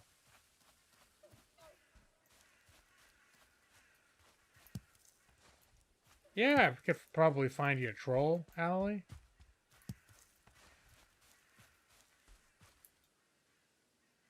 There's a troll cave down this way, which may or may not contain a troll.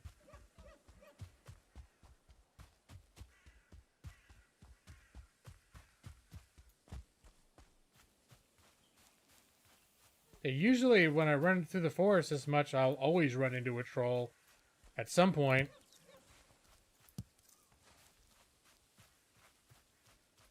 Surprised I haven't seen one yet. I've been wandering around here for a while.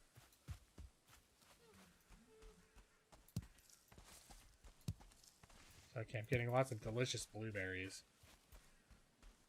They're high in antioxidants or something, I think.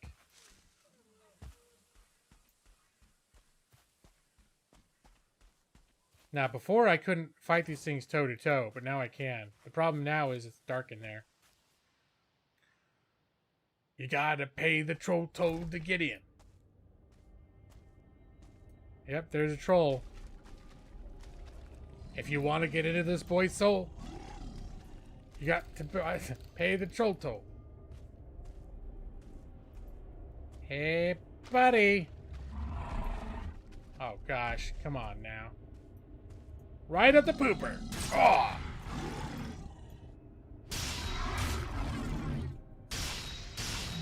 See, my weapons are so strong and I end up staggering them so much now that I can basically just run right up the trolls. Let's see, can I make a torch? Now I can't see anything.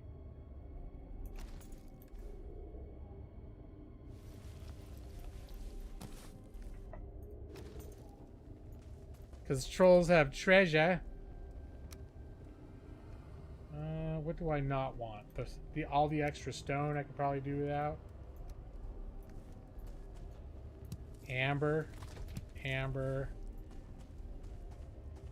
Troll treasure. There's an amber pearl. Oh. Throw something else out. Let me see. I really do have a lot of bones at home. I do not think I need all those bones. And the bones. We're going to skip the bones. We're going to skip the glowing mushrooms. We got a lot of those.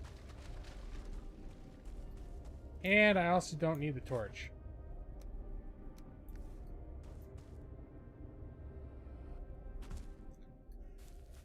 Willy bum bum bum bum. I watched that video again for the first time in like 3 years. I could barely remember it. Will you remember that? I had to vow never to play it again on my channel. I think Nick, I think I made that promise for Nick.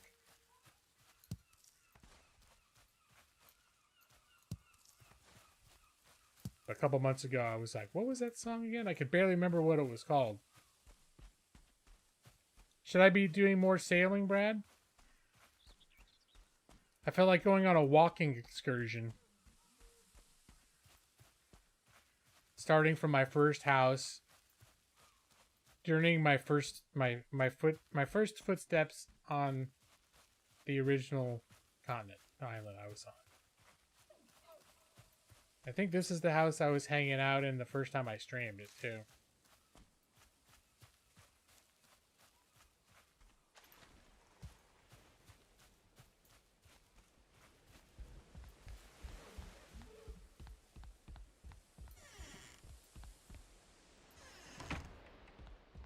The Calby dog still relevant? That's a question of who you ask. Hasn't happened on this channel for a long time.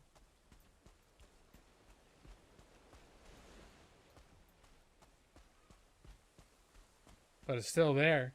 I think I still have it in my my thing. They've got more aggressive about copyright claims whenever I play any of that stuff. So, you know, my general policy about copyright claims is I don't care if they demonetize my videos.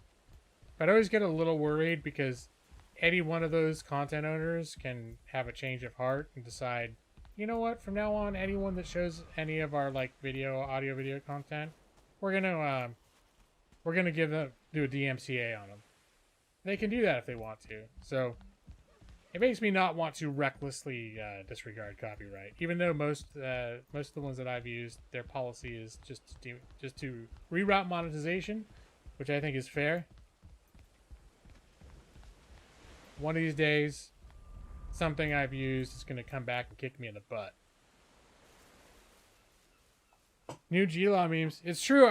The whole thing of like creating new things for my channel, new amusing things, kind of stopped. I think this is like the last. This one. 45 seconds of gameplay. I feel like that's the last creative thing I did in my channel. Alright, this was back to our home.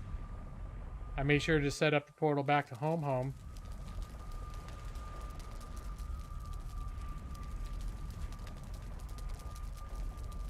Well, you can have whatever rationale you want, Noxire. Fact is, they have the right to DMCA you if they decide to. So it's all a question. You're sort of at their mercy, and most of those people would rather. It's more profitable for them to just monetize it to get the claim to monetization, because that way they're making passive income. And some like bands and songs that get used a lot, where they just have they'll let you play it, but they'll claim it. They can make a shit ton of money doing that. But some places are like I know Nintendo has this reputation. Certain companies have a reputation where they will have your video taken down if you play certain stuff. I think. Wasn't that the big thing? Or was it just people getting demonetized and they're getting bent out of shape about that? I have no issue with companies demonetizing. I have no issue with that at all. If they let your video stay up and they just claim your ad revenue, which is like nothing anyways for most Let's Players.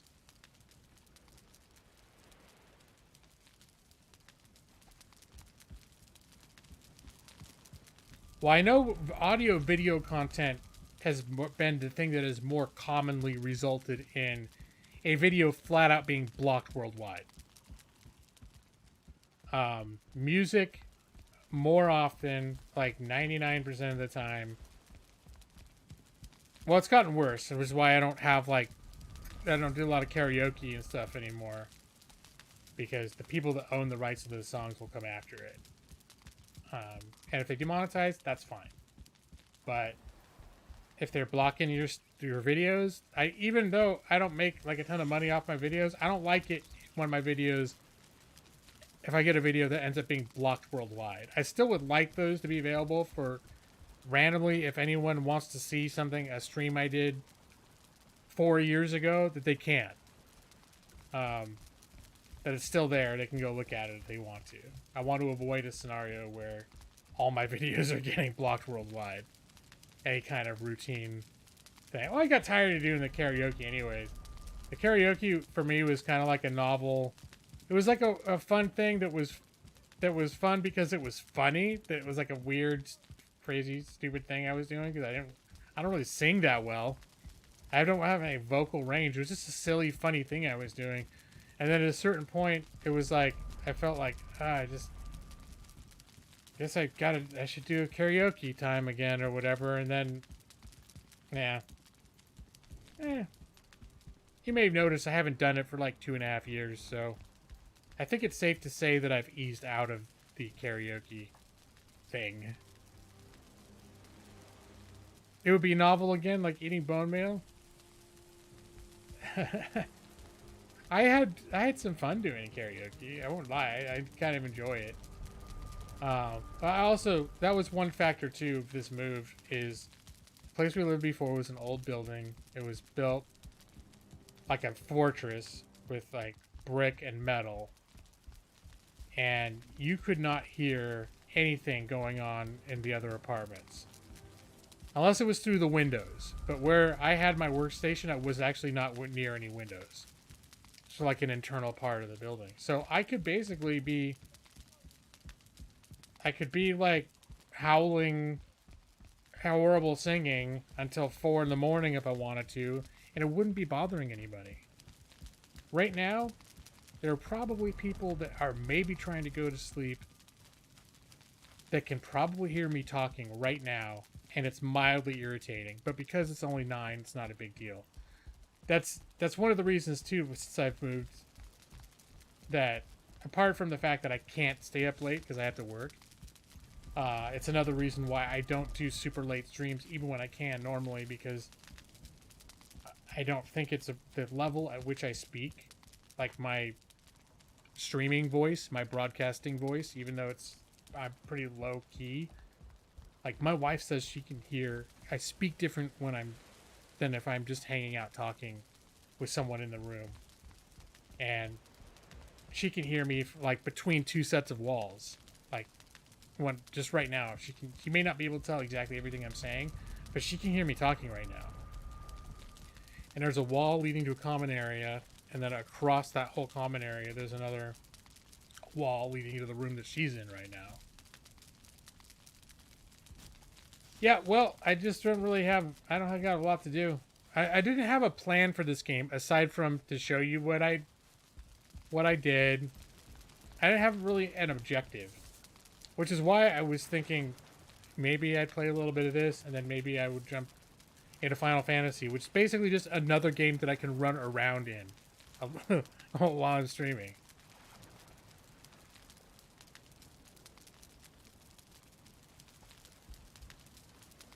Can't even legally practice the law, let alone start a firm.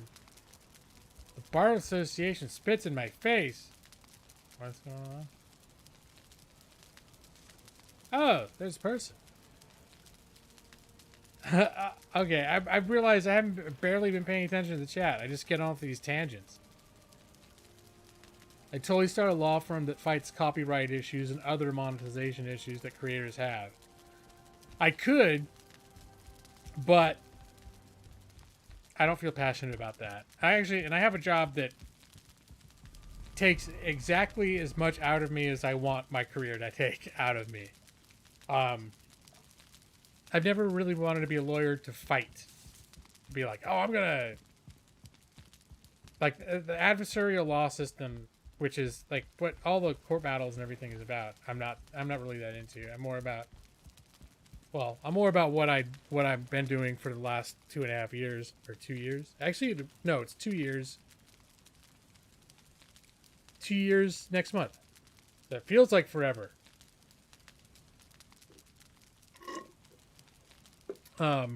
Yeah, there's a guy named the video game lawyer or the video game attorney. His name is also Ryan, like mine. And I've had numerous occasions where people on Twitter will, I think that I'm him. And I've had somewhat high-profile YouTubers come to me and try to ask me for advice, thinking I'm that guy. Like, that I know all the ins and outs of copyright law. And I don't. I know the rudimentary principles of how copyright law works, and I have a general basic working knowledge of how lawsuits work and unfold. I've never practiced in a courtroom or on a trial, and like I said, I don't really have the temperament to be in that adversarial, me fighting against the other lawyer to try to win. It's just not... That kind of environment would make me very, like, stressed out. The Infected? Which one's that? Is that one of those multiplayer games? Multiplayer shooters? I have to look, since you're asking, Allie. All YouTube lawyers are named Ryan. I'm sorry, Joss. I'm not sure for context fake. What still happen?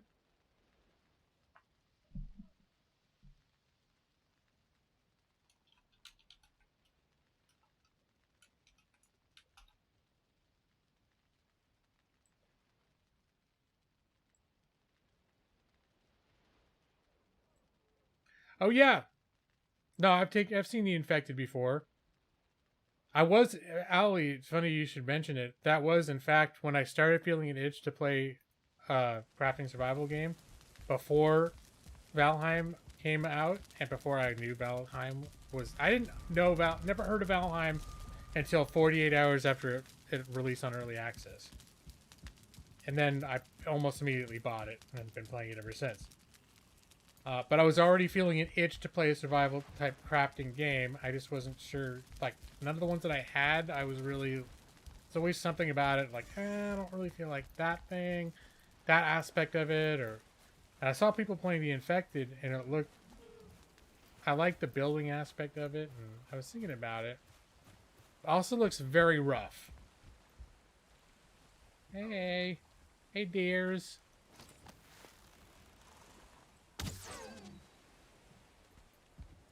Oh, sorry. Sorry, so terribly sorry. Oh.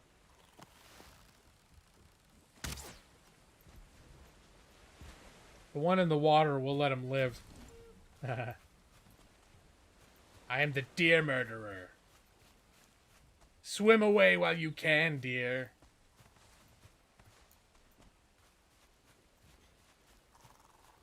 Oh, does it still happen? Yeah, it does. I mean, it's rare.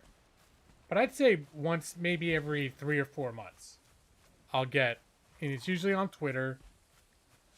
It'll be somebody thinking that they've got, and it's only been once or twice that it's been a YouTuber of note. And by of note, I mean YouTubers with like 1 million or more subscribers. Not like PewDiePie with 100 million, but people that are not just like, oh, I got my 500 subs and I got my first video demonetized and I want to fight it. That's like, nah, oh, you poor innocent child. You better get used to it. Oh yeah, Brian Wilson, the Texas law talons of justice.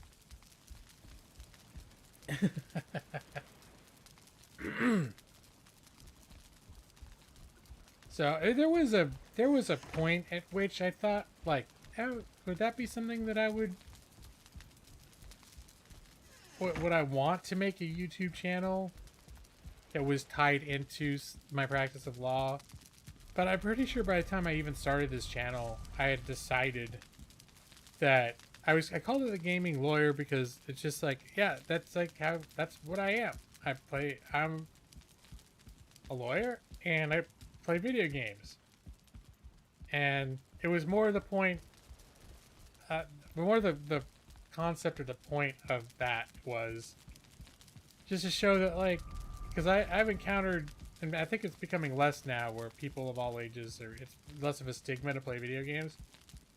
But I know I came into, like, as I was stepping into my legal career, and I would say, they'd be like, oh, what do you do in your spare time? And, like, the thing that I do the most is I like, video games. And it's more from people my age and older tend to be more like, oh, what's wrong with you? That's like for children. What's wrong with you? And so that was, if I was going to be championing any concept, it's like, because these people are like, oh, video games, it's like Mario, like, what are you playing? It's like, if I'm going to be running around playing Legos or something. And not to say there are adults play Legos, but I'm just saying that I feel like video games is an evolved as like an art form and a mode of entertainment that is not like if I was still playing Pac-Man on the Atari 2600 and I'm in my 40s and the games are all like Pac-Man still, then maybe I would be like, oh, I think I'm over this shit. Like, why am I still playing this? But games keep getting more advanced and more, like, innovative and cool and doing things that you've never seen before and telling stories in ways that you've never experienced before. So I think that's, like, the whole theme of my channel is like, hey, yeah, look, like, I'm a lawyer and yeah, hell yeah, I do play games. So Deal with it. Due process, do wheelies. Dismissive regarding due process to be a bit troubling for a defense lawyer. That's true. That does seem, now that you put it like that, it does seem dismissive. Tend to watch Matlock? Well, like, I think I may have brought this story up. Like, one of the first interviews that I did, and I'm trying to remember if I was licensed yet or if I was still at the point where I was waiting. Because there was a long process between, like, me taking the bar and actually getting licensed because of the background check took a long time, that I didn't start the background check process till after I passed the bar. Because that was expensive. And we didn't have a lot of money. So I was like, I'm not going to pay for all, like, what, $700 or whatever it is for the background check until I've passed the bar. Because I don't want to have to pay for all that again if I need to do it again. So as a result, I passed the bar, and then I spent, after I passed the bar, it was almost, like, creeping up on almost a year afterwards before I was actually licensed. So there's this like, period during which I can't remember. It's like, I know I was out of law school, but I can't remember if I was licensed or not. But yeah, so I took I remember going to an interview, and you know, my whole thing was like, yeah, I'll include my resume that my like thing I like doing in my spare time the most is playing video games, because ideally I want to find some place that I'm not going to have to pretend like, oh, I like playing golf, and not that golf is bad, but I'm just not into it. I like playing golf and watching the sports games. All the sports games, I love them so much. I know, Brad, you play video games and you love watching sports games. But for me, that's always been like, those two aren't, they're separate things for me, for the most part. But it's like, yeah, no, I like playing games. I'm not doing anything to this game right now. No, not really. This is like 4 hours in Ripton.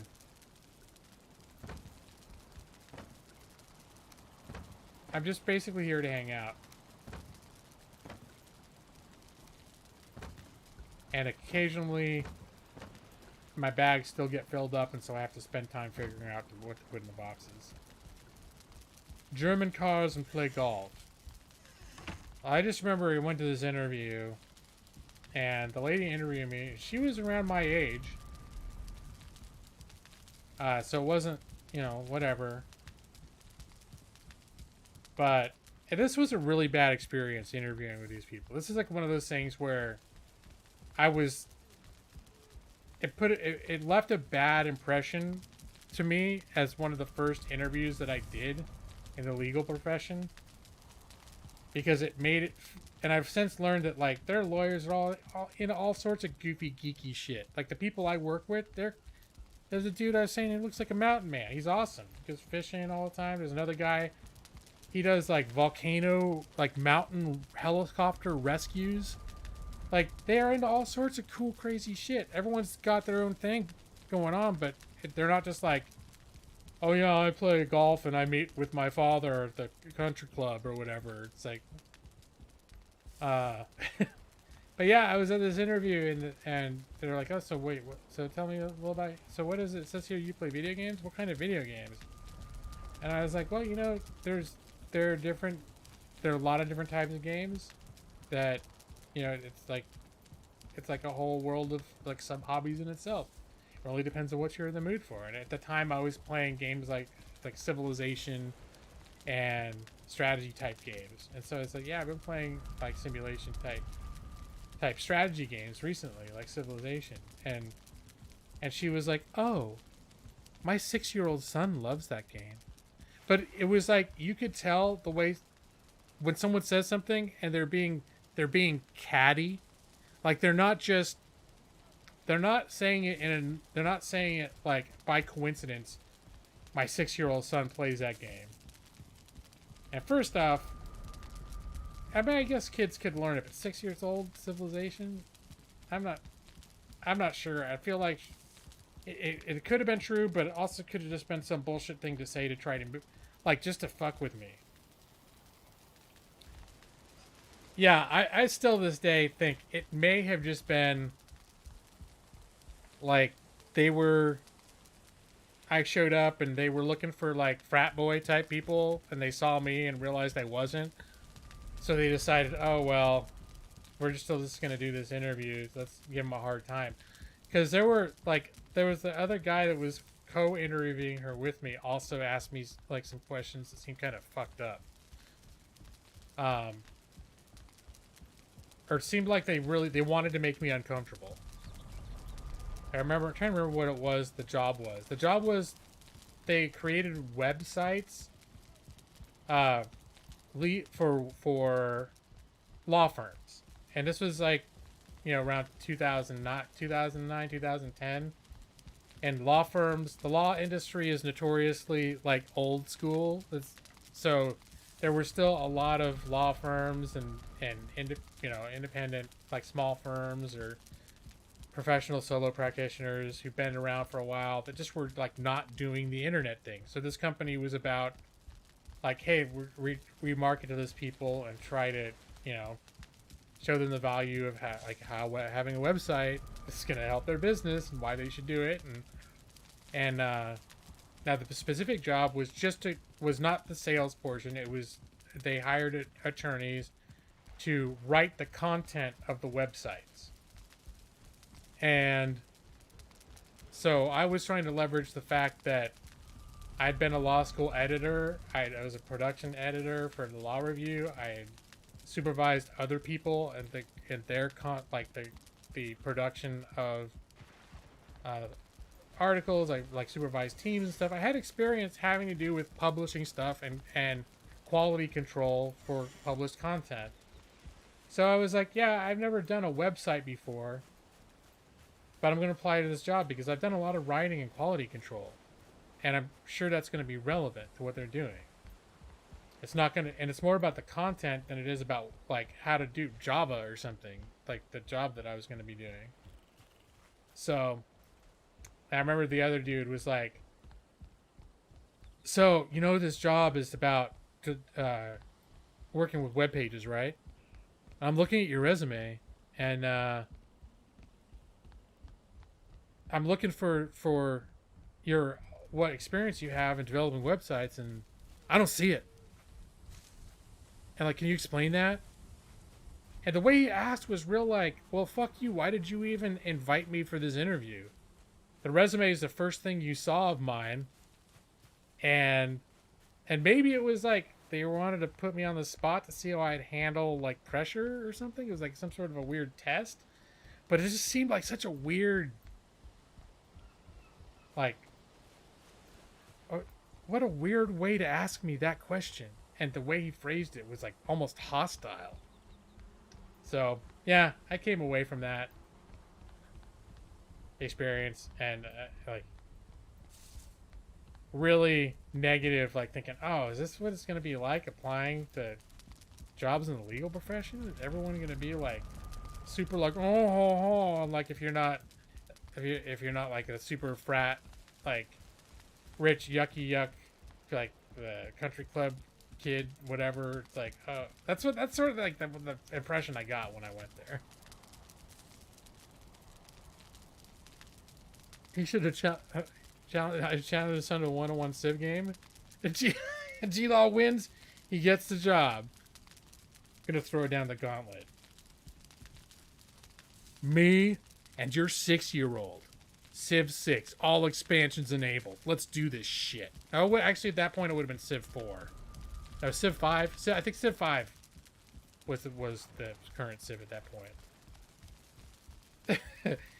You build websites? Name every website.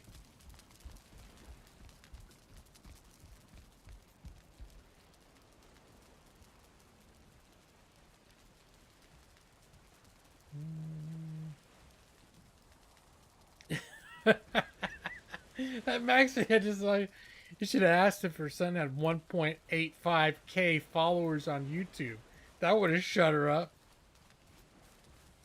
That's no. You remember when Mike AL the Gamer's kid started streaming Geometry Dash from his cell phone, and he immediately had like 6,000 subscribers?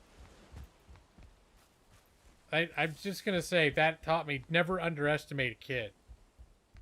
A lot of them they try to make channels and maybe it's not so good, but you never know which one's gonna do something, and he's gonna be a hit with the 10 and under demographic that aren't supposed to be on YouTube but nevertheless are.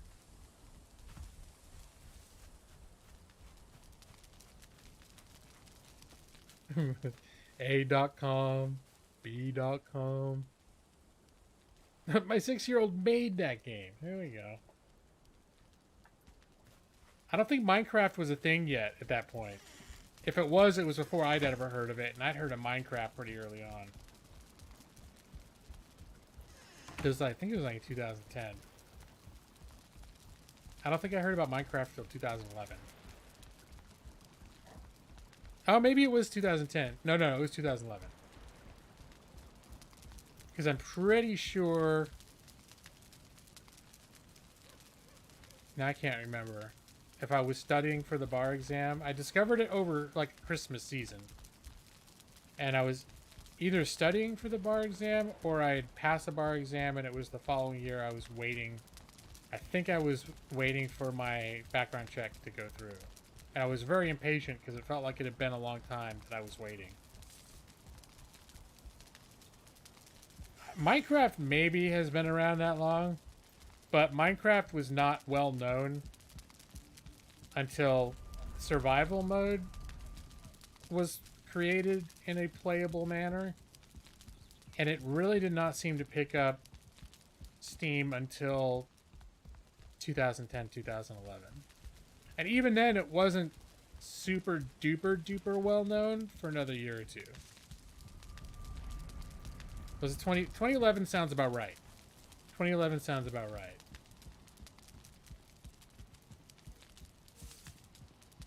I remember watching like the YouTube creators. I used to love. You ever watch Yogg's Cast with Simon and Lewis? Hey, Diggy Hole. I used to love Diggy. I am a dwarf and I'm digging a hole. Diggy hole. Those are the good old days.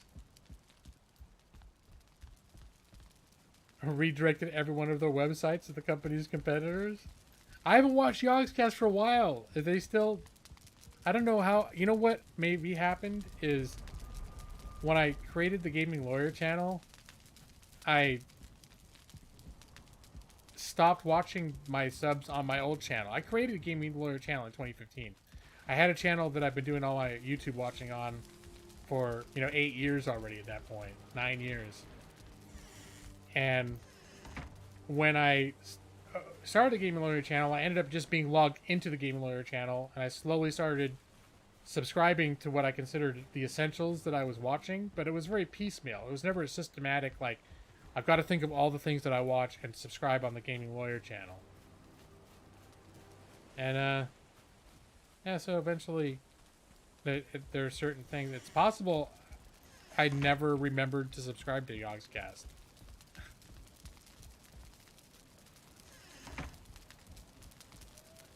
Alright. What do you mean it sounds awful? They did remixes of and everything. Now I've got to play. I've got to find Diggy Hole.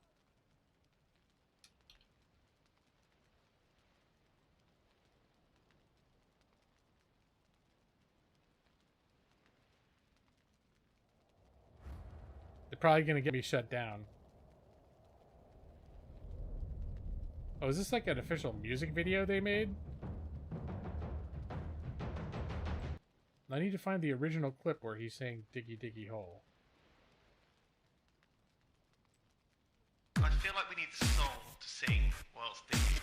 Do you have any ideas? It needs to be something funny and sort of light-hearted, isn't it?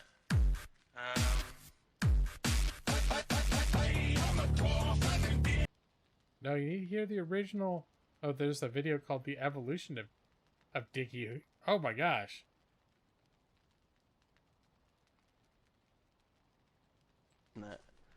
Upbeat. I'm a dwarf and I'm digging a hole. Diggy, diggy hole. Diggy. That's the good stuff right there. Well, I am a dwarf and I'm digging a hole. Diggy, diggy hole. I'm digging a hole. Diggy, diggy hole. Come on now.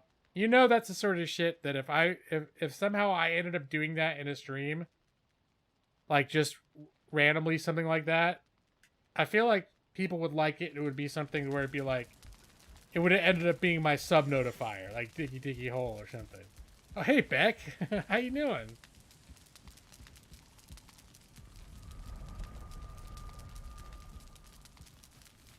Because I've done some cringy stuff on this channel, but because you guys know me, you're like, yeah, it's kind of funny. I can.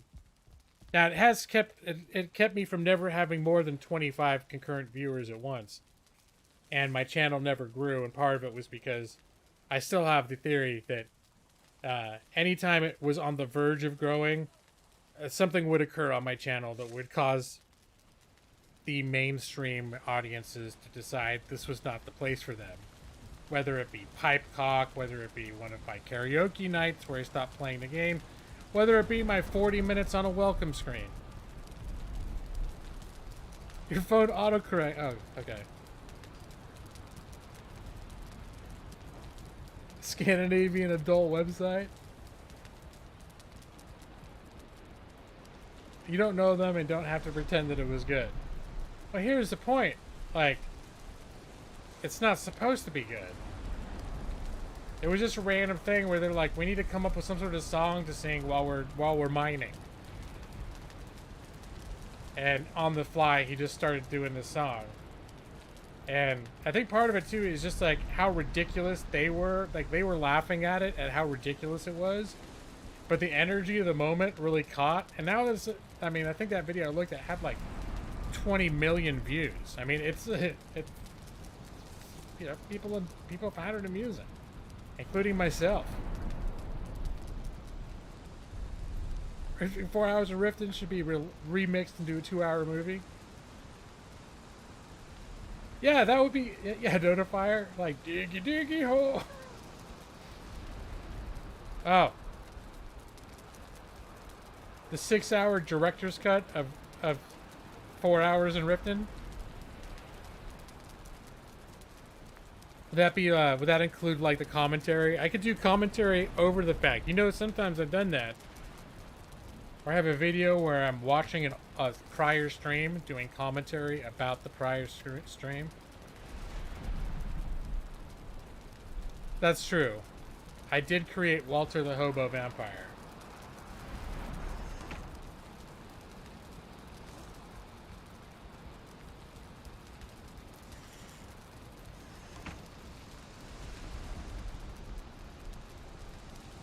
Although the original music for Walter the Hobo Vampire I didn't create.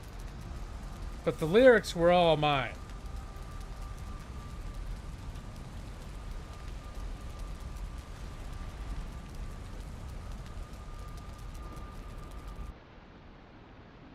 Diggy Diggy Hole was an entirely original piece. Music and lyrics.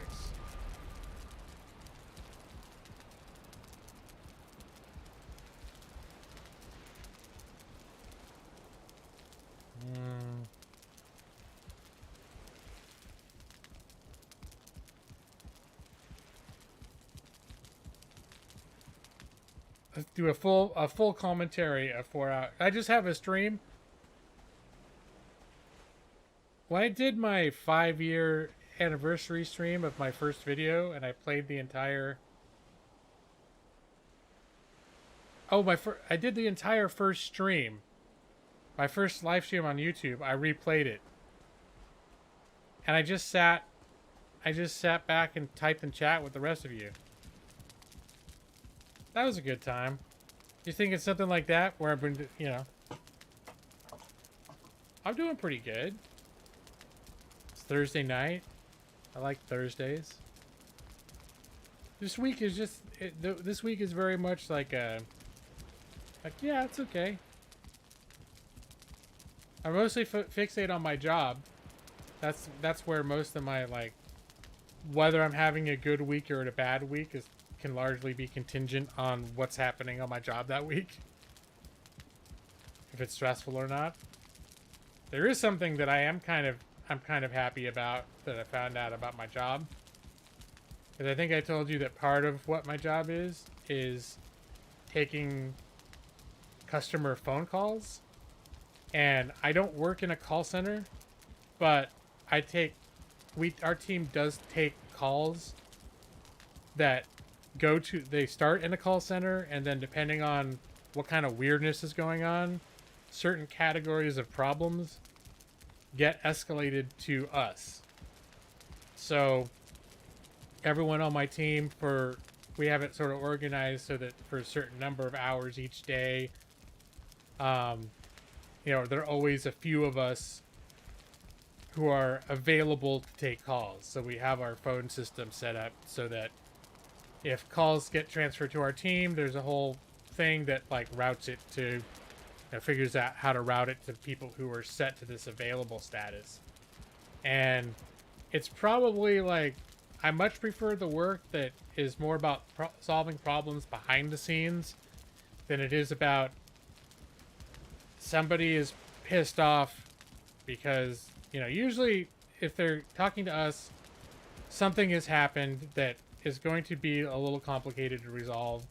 And until it is, they may have a check for thousands of dollars that they're not going to get while this thing is being resolved. And people get very impatient when they know there's $12,000. They want that now. And there's all these things that need to happen before they can get that $12,000. So, no, what I work for, Austin, is it's a company that, it does a lot of legal services for different contexts. At first, I thought I was going to be doing document review, which is something that our company provides. It's one of the services that they provide. A document review is in a lawsuit during a discovery phase, especially with the larger entities like corporations involved.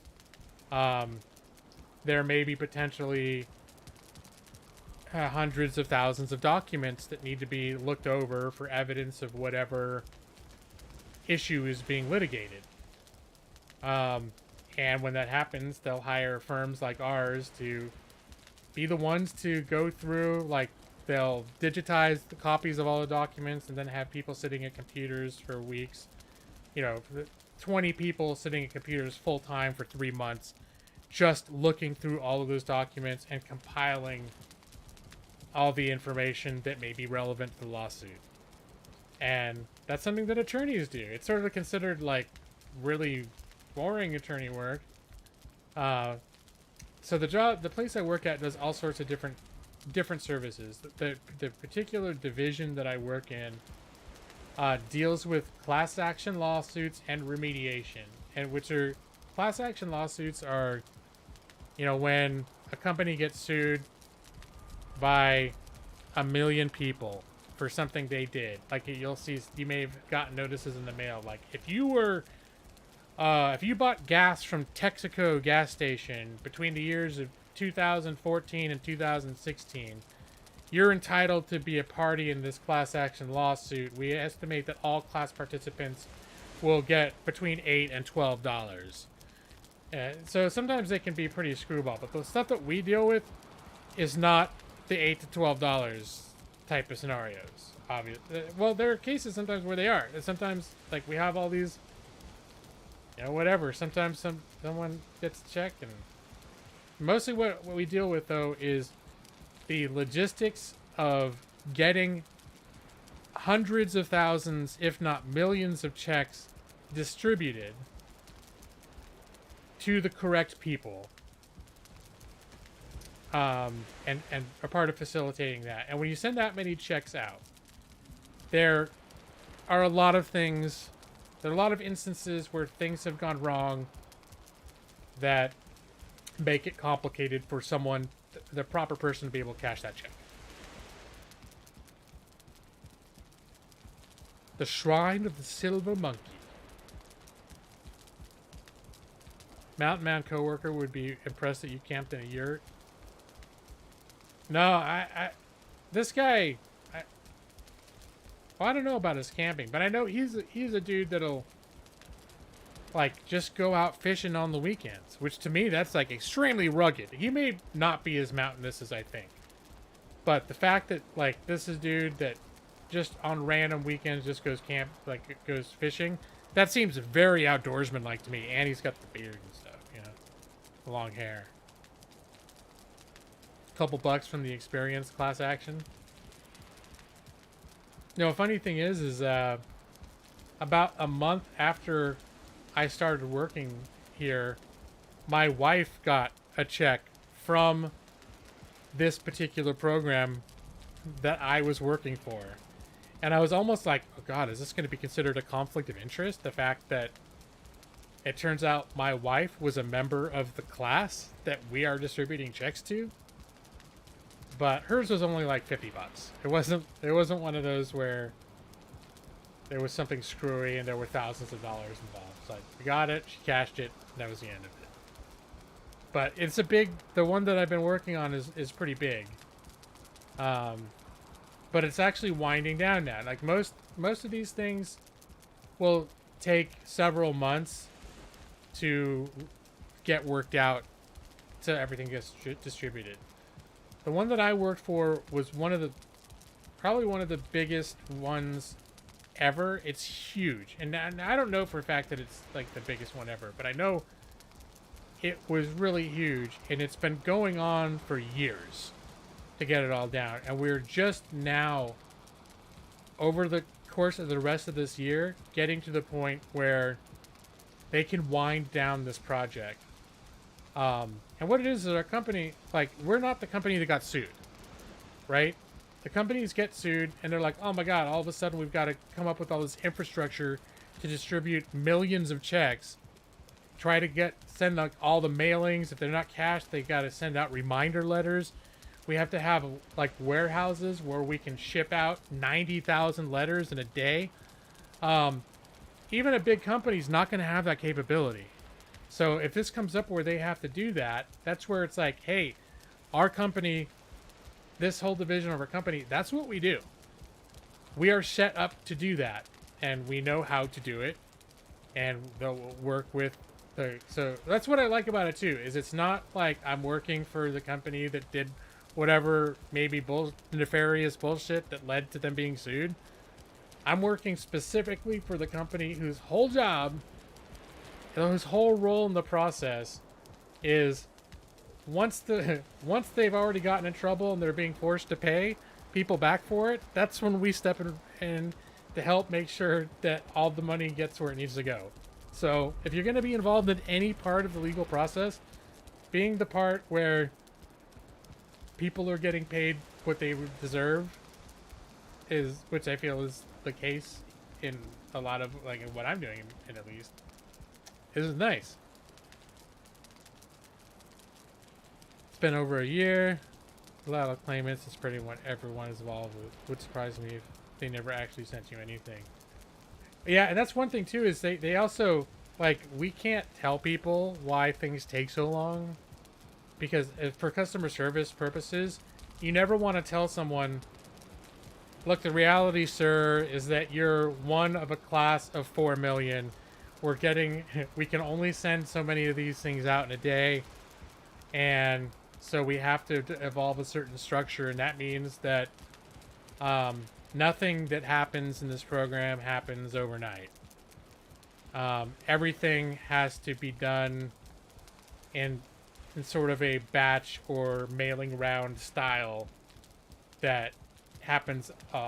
We prepare a whole bunch at once, and then, you know, once every several weeks or a month or two, there will be like a massive period of mailings will happen for a week or two that we've been preparing for weeks. And then we spend the next couple of months dealing with the aftermath of that. So you send out 100,000 checks. You're going to have a proportion of those people who are, they've died since, like in this case, you know, there are some cases where the thing like giving rise to these checks, some they all happened years ago at this point. And some of them happened like up to almost 15 years ago. A lot can happen in 15 years. So, yeah. So you get these situations where, yeah, someone gets a check and the person they list on the check's dead. And it's their son, or it's their surviving wife, or it's their ex-husband, or whatever it is. These people end up getting the check. And then it becomes very complicated to figure out, all right, how do we get the check in the right place? And then a lot of the accounts that we deal with have multiple account holders. So you'll have like married couples that went in together in these things, and then you get a check and it's listed for both, you know, Mary Smith and Bob Smith.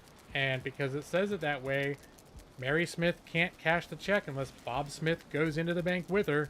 But they have a restraining order against, like, they have a no contact rule because they had an abusive or violent relationship. So they can't even talk. So now Mary got this check and she's like, I don't know where Bob is. I can't talk to Bob. And my bank says I can't cash this check without Bob.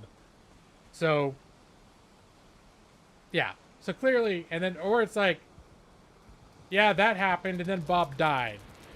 So now here's an extra layer of, oh shit. Or both of them are dead, and you have like legal representatives for each of them fighting with each other about like who should get the money. So that's something you think it normally would just be simple is, hey, we've identified 1 million people that need to get checks because of this lawsuit. The actual logistics of doing that thing can get extremely complicated depending on what's happening in individual cases. So, and I've found it's still very interesting and very rewarding, and especially when you are able to start navigating the more complicated stuff and you're able to resolve the issues and you're able to do it in a way where people are happy about it, and you know that because of the attention that you spent to it, that, you know, you were able to make them feel like whatever their stake in it was, whether it was $500 or $5,000, that there was somebody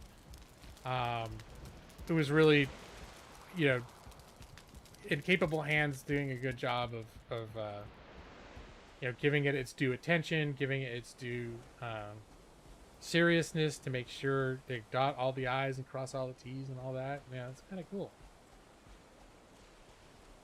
But sometimes it's stressful, though, because sometimes that no good son of a bitch ex-husband won't work with them, and you can't just decide, like, well, let's see. Well, he really does sound like a son of a bitch from what you've told me the 8 times that you've called. So I think we're just going to give all the money to you instead. It's like, nope, it's not that simple. So it ends up getting kind of messy. So, and then people get really pissed off that they're like, well, this whole thing happened because such and such fucked this thing up, and we lost a ton of money as a result, and like I lost my job, and we lost the house because whatever, they have all this shit, and they're pissed off because they're like, they really were harmed by this thing, but now that we're trying to pay it back, we're trying to give it to them in a way that they absolutely can't, you know, whatever their circumstances might be, they absolutely can't like get the money because the son of a bitch X or whatever it is. If they agree to split it 50-50. But here's the thing, is you'll hear from one and they'll be like, oh yeah, well, that was all mine. I know we were both like on this thing, but that was all mine. It was all like, I was the one who I took care of that whole thing. Any money that coming back should go to me. That person never had any involvement. They were just on there. There's just a name only. And it was all, I was I was responsible for all the like the financial aspects of handling that account. So they don't deserve it at all. And then the other person is like, you hear from them, and they're like, yeah, I'm the one that did all this stuff. I handle all the financials, all the money, like the money matters and the payments that need to be made. I did all that, and that no good son of a bitch, he didn't do any of it. So then you need like, basically, they either gotta cash the check that we sent them together, or if we're gonna change it and split it or do something weird with it, give it to one, all to one or the other, we're not allowed to do that unless they both agree. We can't just do it. So that creates a very interesting situation to be in a lot of these situations. That's probably some of the most stressful. And then you have people like pretending to be the other person. I had this one dude like pretending to be his like mother-in-law or something like that. Like total Mrs. Doubtfire shit going on. Yeah, the thing, like weird shit like that happens, and you're just like, oh, all right, Mrs. Doubtfire. Oh, you want your son-in-law to get all the money? Okay, Mrs. Doubtfire. Sure. Okay. Yeah, we totally believe you. Guess the money belongs to me since you two can't resolve. Nope. No, the way this, and this is not like secret or anything. The way the stuff like this works is states all have all sorts of rules about what they call unclaimed assets. So if there's someone that technically this money belongs to them, but for whatever reason they can't get their shit together enough to cash it and claim, like, take possession of the funds, then eventually each state has its own rules, and each state's going to take that money and they'll have their own rules about how you get that money out at that point. So it's like, yeah. That, I'll be honest. Yeah, like that sort of shit is, especially, and it's happened more than once, where, especially when you have like a guy doing a falsetto voice, trying to pretend he is like his wife or his mother or his mother-in-law or whatever. It's sad. I mean, it's it's not cool, and it's serious. I mean, that person can get a lot of trouble for that kind of shit. But there is, I mean, when it's happening, you're like, you sometimes got to hold back a little bit, like, oh my god, I cannot believe that this person is doing this thing. So, and it'll get to where, like, once we're aware of that kind of situation, there are a lot of things behind the scenes that need to happen. Like, you can't just go, no, man, you're full of shit. I know it's you, Mr. Smith. You're not Mrs. Doubtfire. You full of it's like, you can't just do that. There's a lot of, when that kind of thing happens, there's a lot of stuff that gets reported. It needs to happen behind the scenes to figure out, like, all right, there's things that need to happen, and it's not just, this is way off the standard script in terms of, like, how we're going to get this stuff reissued. So they'll keep, while all that stuff, and all that stuff happening in the background takes time. So in the meantime, Mrs. Doubtfire will keep calling back. You're like, oh, my son didn't get the check that I told you to send him yet, and he's becoming very, very impatient for that money. All right, Mrs. Doubtfire. All right, well, we're we've reported this, and the people are working to resolve the situation, and we can't tell you how long it'll take, but someone will be in touch with you.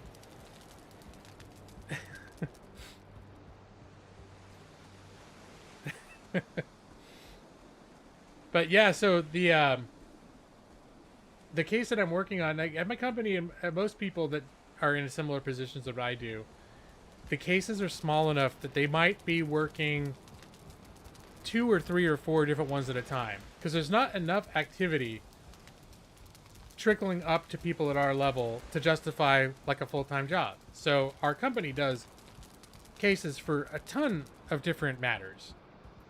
But because the particular case that I'm working on is so huge, there's a huge infrastructure is built up around it over the past few years, and like my whole team of I think at this point almost 25 attorneys that just does the sort of thing that I do, different aspects of what I've described. That's all we do. We only all do this one case, and now this year that case is starting to like, they've gotten most of the checks out by now. The volume is slowing down. That they, you know, it's getting to where all the huge big rounds where we'd be sending out, you know, 90,000 checks out all at once. Those aren't happening anymore. Now, when things go out, they'll go out maybe a couple thousand at a time instead of 100,000 at a time. So now it's like the company that we're doing this for at a certain point is just going to be like, okay, well, I think we can take it from here. And so there's like a wind down period where you sort of hand the reins back to that company so that they can, you know, they don't need a huge company that is capable of sending out 100,000 checks a day. They don't need you anymore because you know, I don't know the business side of things, but I can only imagine that it costs a shit ton of money to mobilize the kind of infrastructure that we provide. And yeah, so we're at that point now where they're starting to transition that stuff back in. And now one thing is apparently in the line of work that I do, it's relatively unusual that people in my position take phone calls. Like are considered somewhat of an extension of a call center. That's not normally how it's done. It just became, because of the nature of this case and the size and the scope, it became necessary. But it is that whole thing of like, you're sitting there trying to do work, but you got your phone turned on, so at any moment, Mrs. Doubtfire could call. That's probably the most frustrating part of the job, is it's hard to focus on, because the stuff you're doing requires a lot of focus and concentration. And it can be hard to maintain that when at any moment, you know, someone's going to call and be, you know, yelling about their terrible ex, or, you know, in the cases, a lot of times if it's about people that are deceased, they're perfectly lovely people, but they're dealing with something incredibly difficult, and it's hard for them to talk about it. And so sometimes you're in calls that are just emotionally difficult to deal with because you're with someone that's grieving. You're working out a matter relating to their loved one that's passed on, and that's not funny, and that's not. I don't look at those people and go, oh man, they're not. Look what they're trying to pull. You know, that's where it's like, oh, you hear there's some really heavy shit. You take the Doubtfire call on your break for the lulls.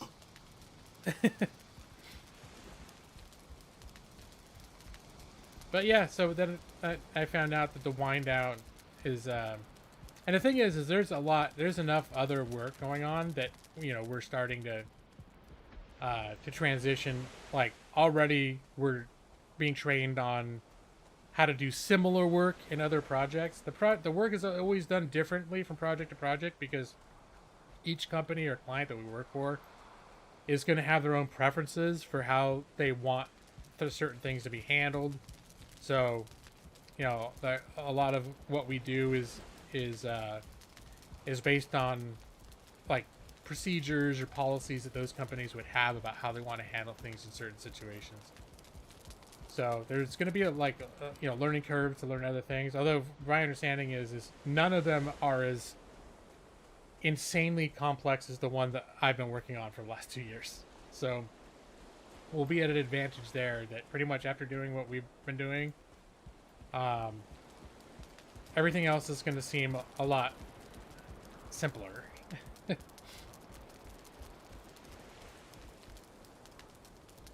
Someone who passed on is just say, yeah, And I that's like today, probably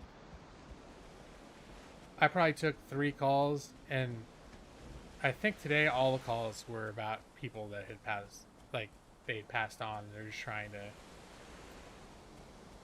to get, you know, try to figure out how they're gonna get this check.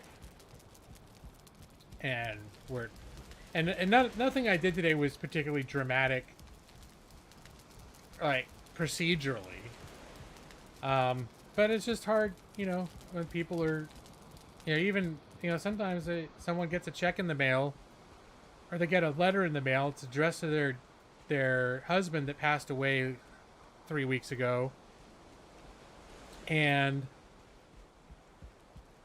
it's really hard. Or even a year ago, 2 years ago, it's really hard for them. It brings it back, even if they're starting to get better. It brings it back. And especially if it's something that they're receiving that, oh, it's like, it's not just junk mail that they can throw away. It's something they get, and they're like, oh shit, this is a check for $8,000. Like, I've got to deal with this. And so then they've got to call, and they've got to, and so a lot of times we don't know the person is deceased. So they got to call, and they call us, they have to explain it. And for them, it's like living it all over again. It can be really hard. So you need people with a really kind of special temperament, you know, to help them through this, and to walk them through it, and be patient with them, and understand where they're coming from, and so on. Oh yeah, I'm surprised none of those little wasp things have tried to kill me yet.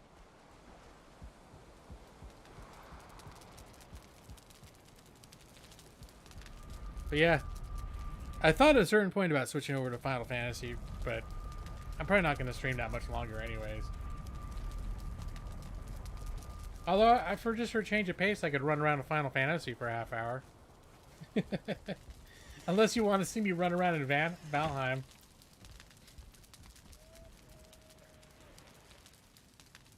Yeah, it can be really rough, Nick. Yeah, and I think about, like, you know, your circumstances. You have situations that are just, you know, traumatizing to people, the way that their experience with it.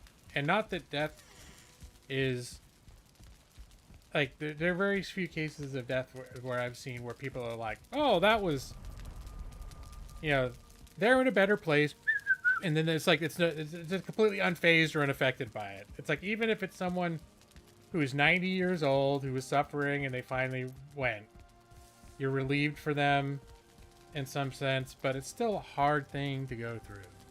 It's still a hard thing for them for the loved one to see the loved one go through. And even then, it's still hard, like, they're not there anymore. And even if it was a situation where, you know, you want them to leave, or you understand it was maybe their time, it's still hard that they're gone now, you know? Yeah, a little more baseball, just some quick mindless wandering baseball. You bought the game? I've been playing the game. Well, I've been not playing the game. Is that what we're saying? I've still been doing I've been choring, running around my farm. The only reason I would switch to Final Fantasy is just to switch up the scenery.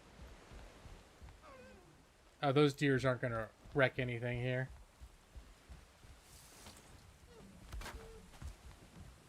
Let's see, anything here?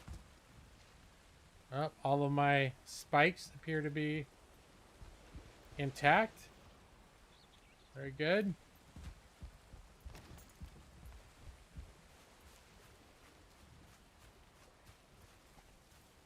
The only reason I can't just hop onto Skyrim is because I mod that shit so heavily that anytime I take a year break and just try to turn it back on again, usually some problems are about to happen. Like, half of those, or 75% or more of the mods will need to be updated and, like, reinstalled. And when you're playing all the time, that stuff, once you've got your setup, that stuff's hard. It's not hard to it's not hard to sort of monitor and update as necessary. But every time I revisit a Bethesda game that I've heavily modded, I've either got to start from scratch or, well, I almost always want mods, whatever I do. And I'll need to give myself in some ways, a crash course about like, okay, so how are mods being handled now? What tools are being used now? What new frameworks have been created since I've done it? Et cetera, et cetera, et cetera, et cetera, et cetera. That's true. I got lots of bone shards, but no bone meal in this game.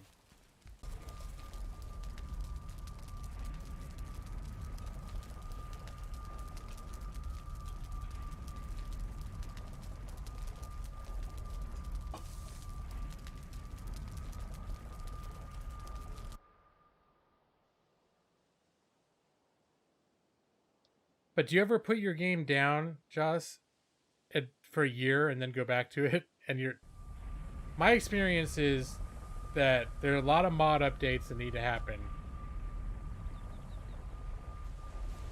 Well, it's because I'll also end up with, I'll end up with 40 mods and 50 mods installed.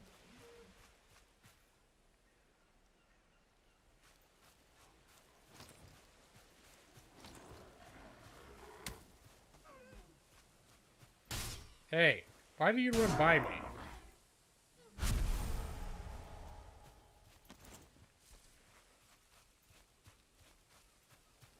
Well, I know maybe that's fine.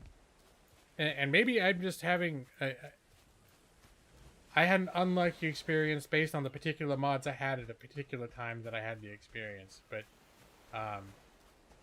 I know I've tried to just go back and launch the game, and it just like crashes the desktop. Like the game won't even launch, and I'll be like, okay, what fucking mod? What broke? What got updated that now doesn't get along with what other thing that did or did not get updated? And sometimes it's just the game itself gets updated. Though Skyrim doesn't do a lot of coding updates anymore these days.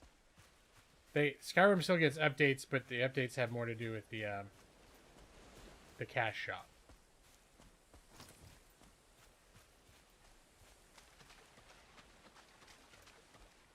Do I have nude mods?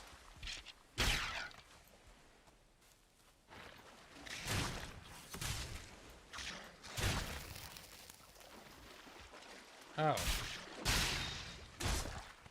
Now I know what I forgot. Ow!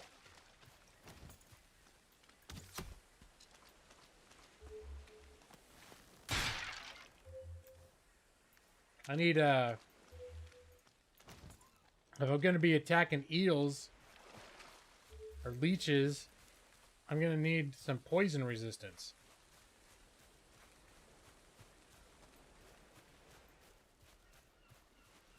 Yeah, basically the portals in this game, you create one portal, you put a name on it, and you create another portal, you put the same name on it, and they'll create a pathway. And it can only happen between the two, so if you try to name a third one the same thing, it's not going to work.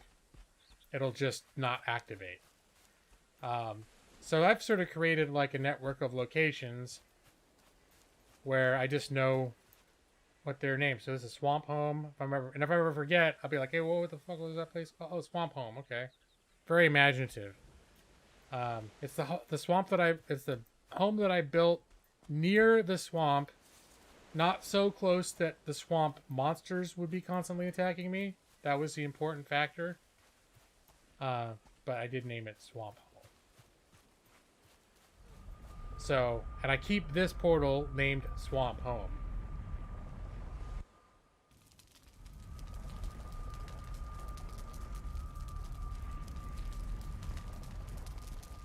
And certain other, like, I just keep this open, but I can change it if I want to. This is for easy access to those, the power stones if I want to switch them out. And then I have this place is that I named Prosperia, where I live. And so this is just, I rarely ever use this one, but I want every place that I have to, at the very least, have one portal. And if they're going to have one portal. That one portal will be named whatever that settlement is. If I'm using it as a base of operations, I'll end up with multiple portals. And then 00 is just my quick travel portal. So if I'm running around in a wilderness and I just need to hop home while I'm doing mining and stuff, and it's gotten dark, and I just want to unload my stuff. I got too much. My bags are full. I just want to pop back home. I throw down the portal. I hit 00. Super easy to type in. Jump into it. I pop out right here. Run in and put all my stuff in my bags. In fact, at one point I had a portal up here, which maybe wasn't a terrible idea. And so when I pop back to drop all my shit off, I would just be right here where all this stuff is. But aesthetically, I've come to like having my portals out in this little covered area. I have not had a swamp home with Swamp Thing, Nick. No. But there are things out there that look like Swamp Thing, but I think they're more like zombies. They're not nice. They're not nice at all.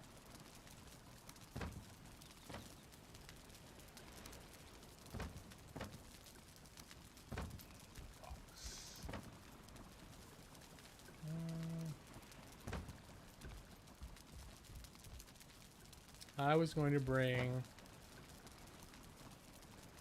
some poison resistance.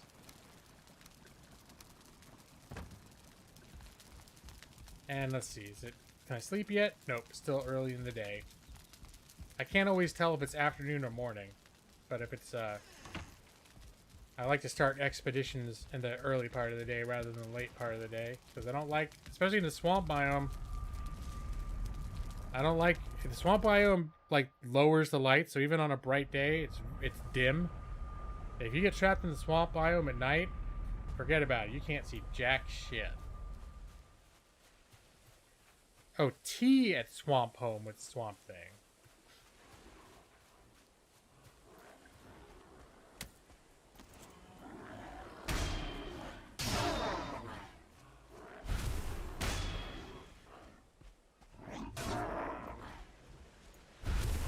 You think you'd tell all your dwarf friends it's a bad idea to attack me. You're like the henchman. You just go down. You're fodder. Spread the word. James Baker, sleep. He sleep. That's okay, James. We all do.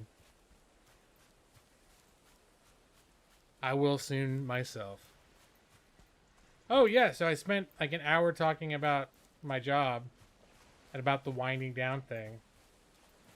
And the good news that's exciting to me is that in, I don't know, somewhere around 6 weeks or so, supposedly, we're no longer going to be taking phone calls for that case. And like I said, the phone calls is like, that's the part of the job where, in some sense, it can be the most interesting because you become the most engaged with people, but it's also the most like, yeah, it's just stressful. Just knowing, even when you're not on a call, when you're just set, you're trying to do work and you're set to available. You remember that prank, Scary Maze? Any of you remember that? It was from like 2006 and it went around on YouTube. They did a bunch of reaction videos. Maybe it was 2008, 2009. Anyways, then the aughts, I think. And they did a bunch of reaction videos of people, and it was like a joke program that you download. And it'd be this really crude maze where you move this thing around, and it would be like 3 levels. You get to the 3rd level, and they get to this point where you're supposed to move it without touching the walls. And there's this really narrow part that's really hard to navigate. And right when you're doing it, it triggers a full screen image of the girl from The Exorcist with a loud shrieking noise at full volume. So, and even if you know it's coming, doing it, it's like, especially because you're at that point in the maze where you're focusing. I gotta move very precisely, move this thing through, and then all of a sudden, Exorcist girl taking up your whole screen, screaming in your face. Any of you guys remember that? Oh, I hear a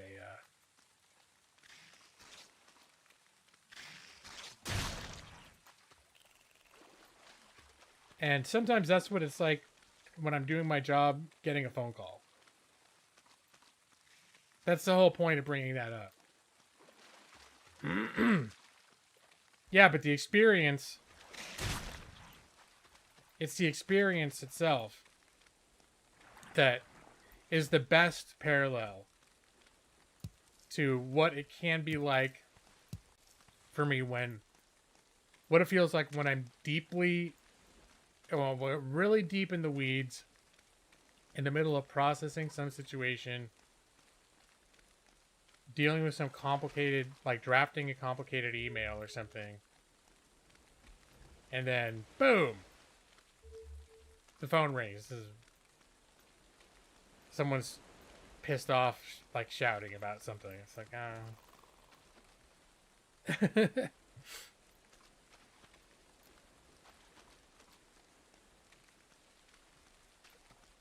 I still remember learning the Macarena when it was like this new thing. Everyone was like, "Oh, that's neat." I was in a nightclub in Los Angeles, and I think it was like there was a DJ or something, and he's like, "All right, you guys, I want to show you something. I'm gonna teach you something tonight." And he showed like the crowd had about, I don't know, 40 people. He showed us how to do the Macarena. And then all of a sudden the Macarena, that's like right, like I hadn't heard of it before. And then right after that, it was like everywhere. Hey, Macarena. Boom, Doubtfire's at it again. Exactly. Yeah, oh, poison, I should drink my poison. Resistance. Peanut butter and jelly. The scary maze, though. That deep concentration suddenly broken. That's what it's like taking. That's what it's like taking calls on my job. And then you've immediately got. That's what's hard too. Is your head is deep into something.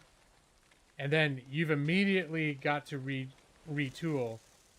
And the thing that's challenging about taking the calls is what we do, the procedures and the steps to resolve issues it's like a really complicated flow chart of how things get resolved.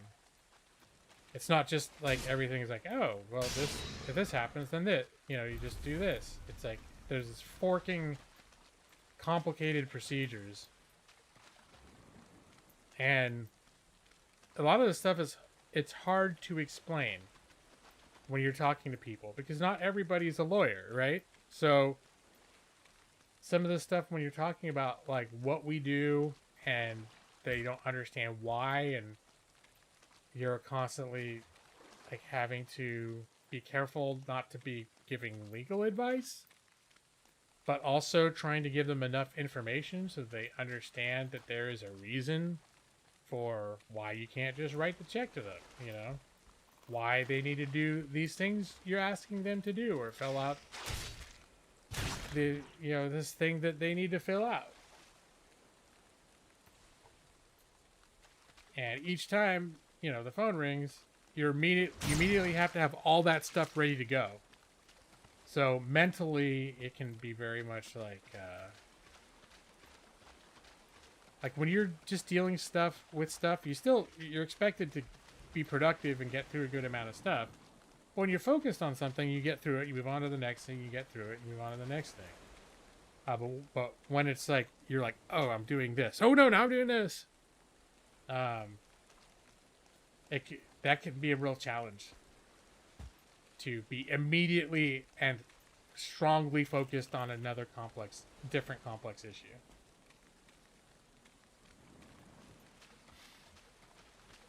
All that is to say that when I learned that we'll be transitioning to non-phone call casework in a couple, probably in a couple months, I'm happy about that.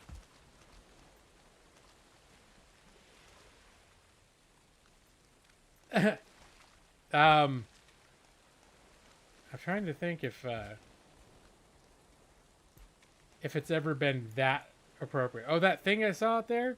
I was in a swamp biome the other day, and it was getting dark. And off in the distance, there was a figure that looked like the Grim Reaper. Like, it was somewhat in the distance, but it was unmistakably like a hooded figure holding something up like this. And it like spooked the hell out of me. And so naturally I ran right towards it to get a closer look at what it was, because I haven't faced mobs like that. As you get closer, it's just nothing's there. That's some spooky shit. I only noticed it one time. Now I'm wondering if those things have been around the whole time, and I just haven't been noticing them because they are in the distance.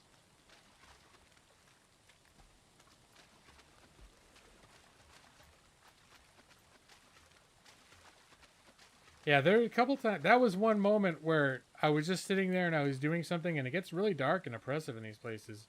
I was far from home, and I looked, and in the distance between some trees, I saw some, and it was one of those things where, is that? What the hell is that? And the fact that I'd already played this game probably like 120 hours at that point, and then, like, I'd never noticed anything like that before. Either they just added it, or it's just a subtle detail that takes place in this biome. Come on, there gotta be... I've only picked up 7 of those things so far, and it's already getting dark.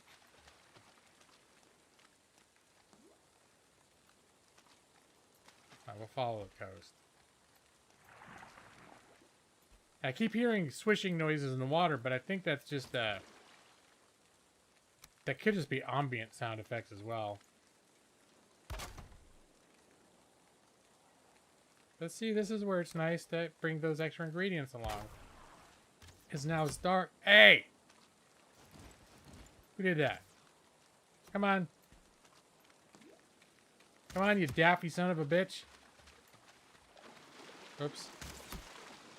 Just don't be in deep water. Here, come meet me around this tree over here. You have to come around the tree. There you go. Alright.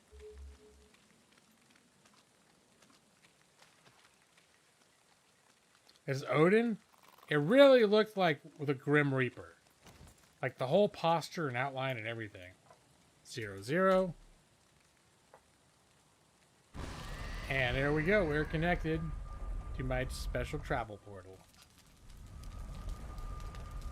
After binge eating Nathan's hot dogs? I think I may actually have burned out on Nathan's hot dogs. Well, also, I bought way too many. That could have been a problem too. But like, I bought like a huge, like the large pack. And I got through about half of it, and then I was like, I just haven't been craving it. At this point, I'm worried. Actually, it may be going bad. But, like, a note to self: don't buy the like 18 pack of Nathan's hot dogs if you're the only one eating them.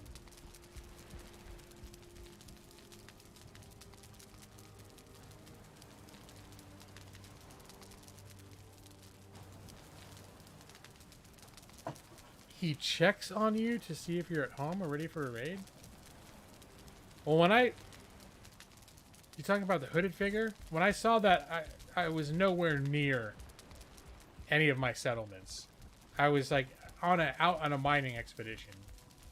Out BFE. Alright, what is going on out here? I think I heard undead fighting pigs.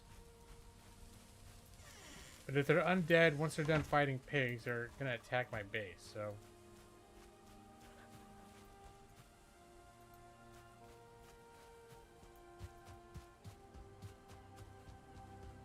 Oh, maybe it's too far in the distance to make a difference.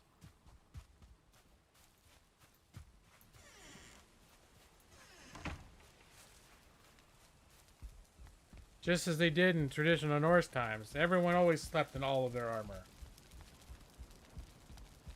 It was a necessary for survival.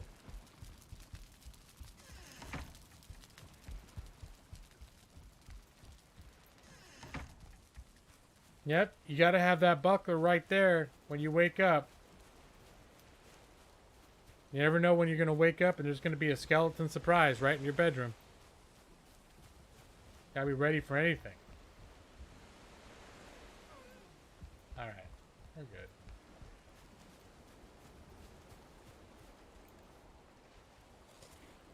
I should probably unload some of my crap.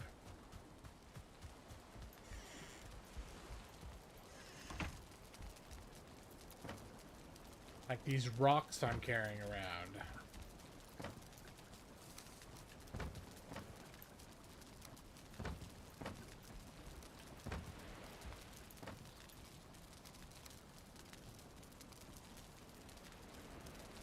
All right.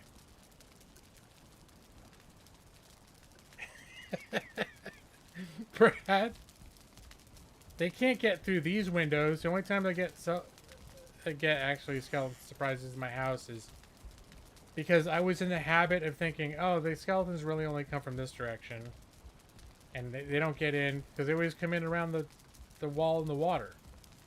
So I routinely would have this door open as I'm running in and out and doing different things. And it's like literally I was here one time like repairing my shit and I'm like la la la, and then I hear and I turn around and there's like a monster or something like literally standing right here inside my house. You son of a bitch.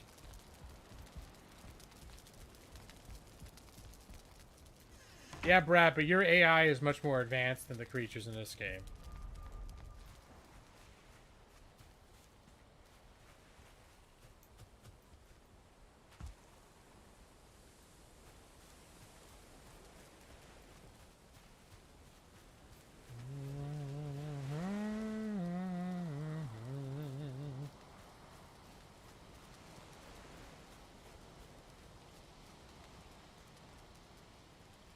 The Mafia keeps big offers you can't refuse, so always wake up with skeleton surprises. Yeah, I can imagine if it happens all the time, it would get boring. It's still exciting for me. The skeletons are such fodder, though. It is kind of satisfying when just a swarm of them hits and you're just like, bam, bam, just like they breaking apart all over in front of you. It's kind of nice. Enjoy it. Alright, you know what? It is 10:30. I'm at least going to stop running around. I'm going to go to my thank you for watching screen. I may exit the stream soon, because what I realized is I think I may need to use the restroom. It's late enough that I can't justify taking like a 5 or 10 minute break. So, just for you guys, I'm just going to hold it. It's time to end the stream. Just to get an inside thank you for the classy content of the Gaming Lawyer channel. Once again, this is G-Law 3.0.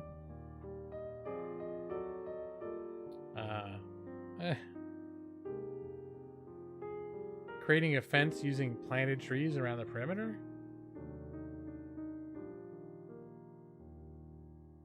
I don't think you can plant them that close together. No, there's like anything that you plant when you if they're too close together, one or both of the saplings will die. So even though like what I had, it looks like the trees are relatively close together, that was through trial and error of getting an idea of how close they can be. G-Law 3.0 is a real condescending son of a bitch. The intensity and non-stop nut chewing of G-Law 2.0.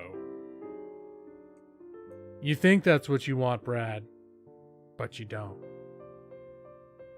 That's it. To quote a very wise man.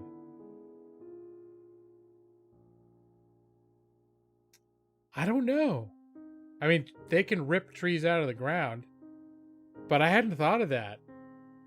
Because I know when you see trolls in the wilderness, They have trouble navigating around trees, like pathing around them. So that's something that might be worth trying. The downside is if they knock down a tree right next to your, like, where you have stuff that you value, just the falling tree itself is going to wreck your shit. Like, probably more than a monster would. That's why you got to keep the tree grove a little bit far out, so that when they fall, they're not hitting your, not hitting your work tables and stuff. But that could be worth experimenting with, though, for sure. You know that's what you want. Just like the people who wanted World of Warcraft Classic. They thought they wanted it, but they didn't. I need to replenish my nut supply, though. I have my big bag of nuts. It's basically down to almost powder. I think there's a few nuts knocking around in there. I need to find out where the rest were, because they may be in our pantry, which is like got a lot of stuff in it, and stuff gets buried in there to the point where I'd make too much noise trying to sift through it at this hour, unless I looked and was able to spot it. You can't believe you actually played WoW Classic. How much did you play that, Nick? Did you play it very much? I remember you got into it, but it seemed like you were only into it for like a week or a couple weeks. I feel like I was responsible for that. I played it like one time, and then I'm like, well, I've had enough of that. Like, I played WoW Classic for about a week, I'd say. I even got my wife in on it for a little while. There's nothing to it. Couple of months, okay. I'm getting kind of tired. I'm glad it's Friday. Oh yeah, I got Dungeons and Dragons. I'm playing Dungeons and Dragons on Saturday, so that's exciting too. I'm gonna have to give myself a brief crash course with Fantasy Grounds. Fantasy Grounds is a really cool tool to use to run a campaign online, but there's certain things that the fact that they automate so much, but certain things they don't automate right, makes it like melding the two together can be complicated sometimes. So it's been about a month, Nick. In the last session, I gave out 2 cloaks of protection, and the cloaks of protection, when they put them on, the game does not automatically improve their saving throws or armor class. So I'm like, well, fuck. I thought it was going to do that. I thought it was like, yeah, just if you put on your character, it'll automatically do those things. Because it's a sort of system that does a lot of things like that. For whatever reason, it doesn't do that. So now I'm going to have to figure out how to create custom effects. Excuse me. Well, I did a little earlier. And, but yeah, there's just little things like that where all of a sudden it's like, wait, now I'm like coding my own effects. Why can't they fucking do this? Why the people that I paid to put all this content into here to be automated would think to do this? Yeah, that's what it'll be. We're just gonna run. Well, no, I can't control what they do, so I'd have to like make the world like, oh yeah, you're in the town, but now you notice that all the streets out of town are blocked by like giant ghost walls, and the only route available to you is walking circles around the town square. Better get to it then. There's a few people standing on the bleachers, listening, like watching you and listening to see if you have anything to say. Maybe you should say some stuff to them and walk around the circles in the town square. I could run a D&D campaign. It's like, all right, I have this idea for a game we can play, game concepts, a D&D campaign. It's called 4 Hours in Riften. I don't want to spoil it, but I think you're really gonna like it.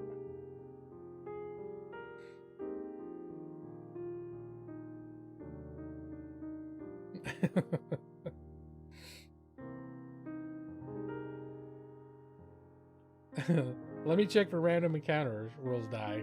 Nothing happens. You keep walking loops. Roll perception check. Oh, natural 20? Nope, there's nothing there. Sorry.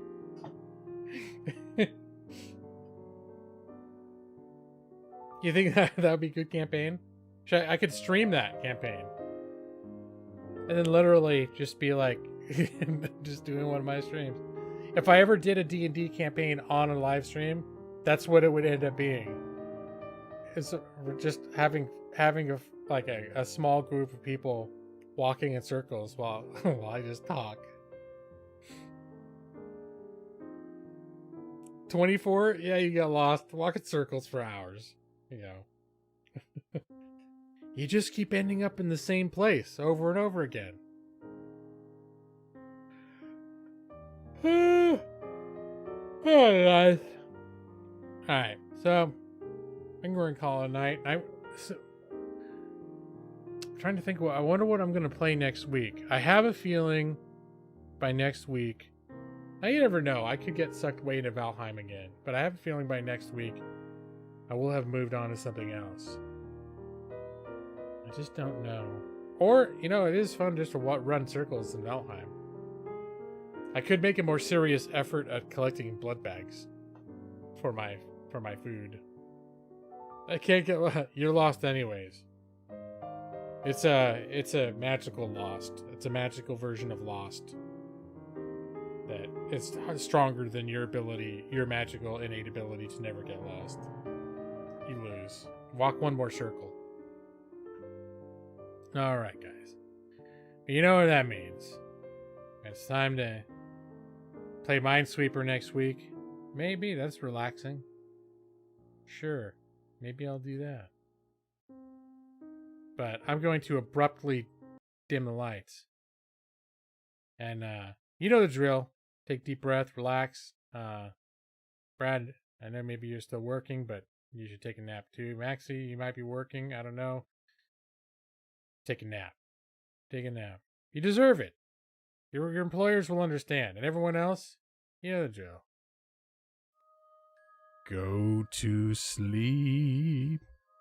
And good night. Your eyes are getting so heavy. Go to sleep now, Brad, Pritchard, Knox, Sire, Nixie, J, Maxie. Go to sleep. Matus, if you're still there, I'll be waiting for you in your dreams. Just and I, James Baker, I'm already in your dreams. Alley. Alley. I don't think I said alley during the song, but I'll definitely be waiting for you in your dreams too. Enjoy your bone meal.